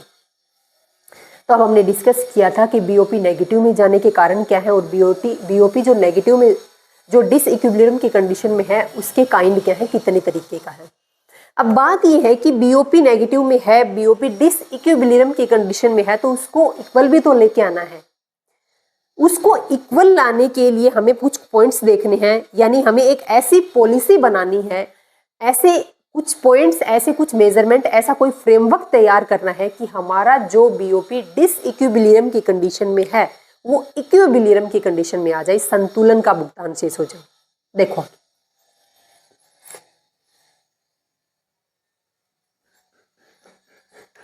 Next point अपने पास है कि policy measure to correct adverse BOP.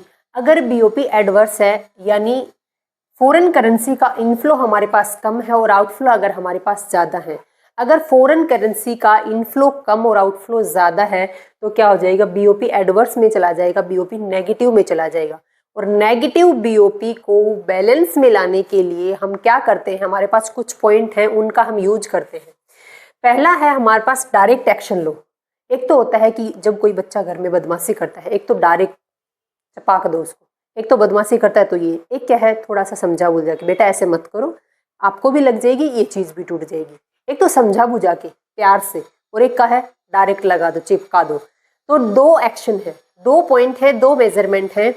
2 तरीके से हम क्या कर सकते हैं कि एडवर्स बीओपी को बैलेंस में लाने का काम कर सकते हैं। पहला है डायरेक्ट मेजर और दूसरा है इनडायरेक्ट मेजर। तो पहले हम डायरेक्ट मेजर को देखते हैं। इसमें क्या करेंगे, डायरेक्ट जैसे बच्चे को समझाने के लिए डायरेक्ट समझाया नहीं, प्यार से नहीं बताया, डायरेक्ट कान के नीचे जड़ दिया, तो ये क्या है, वो डायरेक्ट टूल है। इंपोर्ट पर क्या कर दो, रिस्ट्रिक्शन लगा दो। अगर मान लो इंडिया के पॉइंट ऑफ व्यू से देखें, अगर मान लो हम इंडिया में के अंदर इंपोर्ट नहीं करेंगे, हम सिर्फ एक्सपोर्ट कर रहे हैं, एक्सपोर्ट करेंगे तो सिर्फ हमें फॉरेन करेंसी रिसीव होगी। अगर हम इंपोर्ट नहीं कर रहे तो हमारे पास फॉरेन करेंसी जा भी तो नहीं रही है ना। अगर फॉरेन करेंसी जा नहीं रही तो हमारे फॉरेन करेंसी के रिजर्व क्या रहेंगे, बिल्कुल एक्सपोर्ट करने की वजह से फॉरेन करेंसी रिजर्व बढ़ेंगे, कम नहीं होंगे, क्योंकि इंपोर्ट पर तो हमने क्या लगा दिया, रिस्ट्रिक्शन लगा दिया। तो गवर्नमेंट क्या करती है, गवर्नमेंट को अगर बीओपी को बैलेंस में लाना है तो डायरेक्ट एक्शन उठा सकती है, इंपोर्ट को बाउंडेशन करके, इंपोर्ट का रिस्ट्रिक्शन लगा करके, इंपोर्ट पर पाबंदी लगा करके। तो इंपोर्ट को रोकती कैसे, इंपोर्ट रोकने के दो तरीके हैं, एक तो है टैरिफ बैरियर और दूसरा है नॉन टैरिफ बैरियर। अगर गवर्नमेंट टैरिफ बैरियर लगा रही है, इसका मतलब गवर्नमेंट इंपोर्ट करने पर टैक्स लगा रही है। अगर गवर्नमेंट नॉन टैरिफ बैरियर के थ्रू अगर इंपोर्ट को रोकने की कोशिश कर रही है, इसका मतलब गवर्नमेंट कोटा डिसाइड कर रही है, गवर्नमेंट स्टैंडर्ड डिसाइड कर रही है, गवर्नमेंट अपने ऊपर बाउंडेशन लगा रही है, टैक्स नहीं लगा रही। यहां पर तो सीधा मना कर दिया गवर्नमेंट कि आप इंपोर्ट कर ही नहीं सकते। गवर्नमेंट ने डिसाइड कर दिया 100 यूनिट। अगर आप मान लो फॉरेन से फोन इंपोर्ट करना चाहते हो तो सिर्फ आप 100 फोन इंपोर्ट कर सकते हो, उसके बाद इंपोर्ट ही नहीं कर सकते। टैरिफ बैरियर के थ्रू गवर्नमेंट क्या बोलती है कि आप इंपोर्ट तो कर सकते हो, लेकिन आपके ऊपर टैक्स की लिमिट बढ़ा देंगे।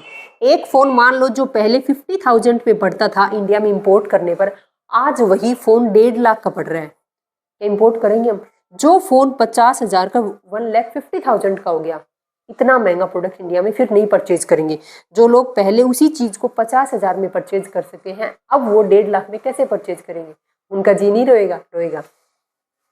तो गवर्नमेंट क्या करती है, गवर्नमेंट रिस्ट्रिक्शन लगा देती है इंपोर्ट के ऊपर। गवर्नमेंट इंपोर्ट पर रिस्ट्रिक्शन दो तरीके से लगाती है, एक तो टैरिफ बैरियर होते हैं, दूसरे नॉन टैरिफ बैरियर है। टैरिफ बैरियर पर गवर्नमेंट क्या है, टैक्स की इंपोर्ट जो ड्यूटी लगती है उसकी लिमिट बढ़ा देती है, इंपोर्ट ड्यूटी की रेट बढ़ा देती है। और नॉन टैरिफ बैरियर में गवर्नमेंट इंपोर्ट की ड्यूटी नहीं बढ़ाती, टैक्स नहीं बढ़ाती, बल्कि क्या कर देती है, सीधा बैन ही कर देती है। तो इसके थ्रू क्या कर सकते हैं, जो नेगेटिव बीओपी था उस एडवर्स बीओपी को हम क्या है बैलेंस में ला सकते हैं। रीजन क्या था, अगर हम इंपोर्ट पर बाउंडेशन लगा दी, इंपोर्ट पर रिस्ट्रिक्शन लगा दिया तो इंपोर्ट नहीं करेंगे तो फॉरेन करेंसी रिजर्व भी बाहर नहीं जाएगी। नेक्स्ट क्या है, इनडायरेक्ट मेजर होते हैं। इनडायरेक्ट मेजर के अंदर क्या बोला गया था, इसमें दो पॉइंट है, एक तो होता है इनकम रिलेटेड मेजर और एक होता है price related measure. Income related measure का मतलब क्या है, या तो मॉनेटरी पॉलिसी मेंटेन कौन करता है, आरबीआई, और यह है फिस्कल पॉलिसी, यह है गवर्नमेंट ऑफ इंडिया के द्वारा तैयार की गई पॉलिसी। तो पहला क्वेश्चन तो ये कि मॉनेटरी पॉलिसी कौन बनाएगा, reserve bank of India. Fiscal policy government बनाएगी, इंडियन गवर्नमेंट। तो अगर आरबीआई चाहे तो अपनी बैंक रेट को बढ़ा दे। अगर बैंक रेट बढ़ेगी, मान लो लोगों के पास हाथ में पैसा कम आएगा, लोग लोन कम लेंगे मतलब लोगों के हाथ में पैसा कम होगा, लोगों की परचेजिंग पावर कम होगी, लोगों की परचेजिंग पावर कम होगी तो डिमांड भी तो उतनी कम होगी। यानी अगर बैंक अपनी बैंक रेट को, अपनी जो लोन की रेट है अगर उसको बढ़ा दे तो लोगों के हाथ में पैसा कम होगा, जिसकी वजह से क्या होगा, लोगों के हाथ में पैसा कम है यानी रिजर्व बैंक के पास में ज्यादा है तो फॉरेन करेंसी के रिजर्व मेंटेन रहेंगे और इक्विलिब्रियम की कंडीशन में रहेगा बीओपी। दूसरा है फिस्कल पॉलिसी।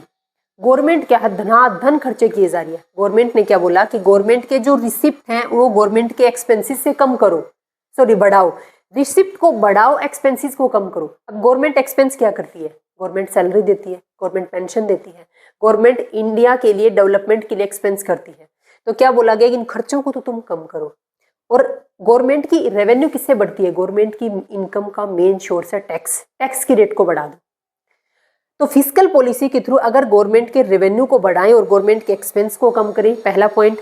मॉनेटरी पॉलिसी के थ्रू अगर बैंक रेट बढ़ा दें, अगर लोन लेने की जो रेट है अगर वो बढ़ा देंगे तो भी लोगों के हाथ में पैसा कम जाएगा और बैलेंस, बीओपी का बैलेंस इक्वल रहेगा। तो इनकम रिलेटेड मेजर के दो पॉइंट है, एक तो मॉनेटरी पॉलिसी, दूसरा है फिस्कल पॉलिसी। सेकंड है प्राइस रिलेटेड मेजर है। प्राइस रिलेटेड मेजर में क्या बोला गया था, बात किसकी हो रही है, प्राइस की हो रही है। यानी आप रुपए की वैल्यू को गिरा दो, रुपए को डी वैल्यू करो, रुपए की डीवैल्यूएशन से भी अपना बीओपी क्या हो जाएगा, बैलेंस में हो जाएगा। कैसे हो जाएगा, देखो रुपए की डिवैल्यूएशन का मतलब है जो $1 पहले 60, $1 की वैल्यू 60 रुपए के बराबर थी, आज $1 की वैल्यू 70 रुपए के बराबर है। क्या होगा इससे, मान लो ये मार्कर था, ये मार्कर मेरे को इंपोर्ट करना था और इस मार्कर की पहले जो कॉस्ट लगती थी, इंपोर्ट की जो कॉस्ट थी वो 60 रुपए थी और आज इस मार्कर की कॉस्ट 70 रुपए होगी। क्या मैं सोचूंगी नहीं इस मार्कर को बच्चे को यूज की, बच्चे को ना दूं। अगर मान लो ये मार्कर मेरे को 20 रुपए में मिल जाए, 10 रुपए में मिल जाए तो बच्चा ले लेगा तो मैं क्या बोलूंगी, कोई बात नहीं, ले लो, मैं और ले आऊंगी। अगर यही मार्कर मेरे मान लो मेरे को 200 रुपए में मिलने लग जाए तो मैं इसको संभाल के नहीं रखूंगी। तो क्या बोला गया था कि जब $1 की कोई चीज़ हम इंपोर्ट कर रहे हैं तो पहले उस पर 60 रुपये देते थे। आज वही $1 की अगर चीज़ परचेज करें तो उस पर इंडियन रुपीज़ में 70 रुपये आ रहे हैं। यानी $1 की वैल्यू पहले 60 रुपये के बराबर थी, अब $1 की वैल्यू 70 रुपये के बराबर हो गई। यानी हमने इंडियन करेंसी को डीवैल्यूएशन कर दिया, इंडियन करेंसी की वैल्यू गिरा दी। इसकी वजह से भी क्या हो जाएगा, इंपोर्ट रुकेगा। क्यों? क्योंकि अगर इंपोर्ट कर रहे हैं तो अभी तो हम डॉलर में पेमेंट करेंगे, तो उसकी वजह से क्या हो जाएगा, महंगा पड़ेगा अपने को इंपोर्ट। तो यहाँ पर क्या हुआ था कि प्राइस रिलेटेड मेजरमेंट में रुपए को डीवैल्यू करके भी हम बीओपी को बैलेंस में ला सकते हैं। और इसके 2 पॉइंट है, डीवैल्यूएशन और डेप्रिसिएशन। डीवैल्यूएशन और डेप्रिसिएशन दोनों की वजह से क्या होता है, रुपए की वैल्यू गिर जाती है। अब बोलोगे कि अगर दोनों की वजह से रुपए की वैल्यू गिरती है तो इनको 2 नाम क्यों दिए गए? देखो, डीवैल्यूएशन में क्या होता है कि गवर्नमेंट के इंटरवेंशन की वजह से, गवर्नमेंट की वजह से रुपए की वैल्यू गिर रही है। और डेप्रिसिएशन का मतलब है कि due to demand and supply, market की डिमांड और सप्लाई की वजह से अगर पैसे की डिमांड गिर रही है तो उसको बोलते हैं डेप्रिसिएशन। अगर डिमांड और सप्लाई की वजह से पैसे की वैल्यू गिर रही है तो उसको बोलते हैं डेप्रिसिएशन। और अगर गवर्नमेंट के इंटरवेंशन की वजह से अगर पैसे की वैल्यू गिर रही है तो उसको बोलते हैं डीवैल्यूएशन। लेकिन चाहे डीवैल्यूएशन हो चाहे डेप्रिसिएशन हो, दोनों के अंदर ही पैसा गिर करके 60 से 70 रुपये आ गया है। 60 से 70 रुपये गिर के आ गया, आप बोलोगे तो बड़ा है। $1 लेने के लिए पहले हमें 60 रुपये देने पड़ते थे इंडियन, आज हमें वही $1 देने के लिए 70 रुपये देने पड़ते हैं। तो इंडियन रुपीज़ की वैल्यू गिर चुकी है। तो इस तरीके से हम क्या सकते हैं, प्राइस रिलेटेड मेजर के थ्रू हम बीओपी को, इस एडवर्स बीओपी को हम करेक्ट करने के ये मेजर। तो बीओपी को करेक्ट करने के हमारे पास 2 मेजर है, एक तो डायरेक्ट मेजर है और दूसरा इनडायरेक्ट मेजर है। डायरेक्ट मेजर में हमने, गवर्नमेंट ने डायरेक्ट एक्शन लिया, इंपोर्ट पर बाउंडेशन लगाओ, बंद करो इंपोर्ट करना, अपने आप क्या आ जाएगा, करेक्ट, अपने आप ठीक हो जाएगा नेगेटिव बीओपी। दूसरा था इनडायरेक्ट मेजर, गवर्नमेंट स्लो काम किए जा रही है कि हाँ हो जाएगा धीरे धीरे बीओपी बैलेंस के अंदर। तो आज हमने टॉपिक डिस्कस किया है बीओपी यानी बैलेंस ऑफ पेमेंट यानी भुगतान का संतुलन। तो ये जो टॉपिक हमने डिस्कस किया इसको हमने डिटेल में देखा है। मेरी तरफ से इस टॉपिक में कोई भी पॉइंट बाकी नहीं है। अगर फिर भी आपको लगता है इससे रिलेटेड कोई और टॉपिक है जो डिस्कस नहीं हुआ तो उसको कमेंट बॉक्स में बताइएगा, हम जरूर डिस्कस करेंगे। नेक्स्ट जो टॉपिक हम डिस्कस करेंगे, अब हम डिस्कस करेंगे इंटरनेशनल ऑर्गेनाइजेशन को। इंटरनेशनल ऑर्गेनाइजेशन जैसे कि अंक्टाड, WTO, IMF, वर्ल्ड बैंक, ये सब क्या है, इंटरनेशनल ऑर्गेनाइजेशन है। हर ऑर्गेनाइजेशन का अपना एम है। जैसे अंक्टाड है, United Nation conference on trade and development. UNCTAD क्यों बनाया गया था?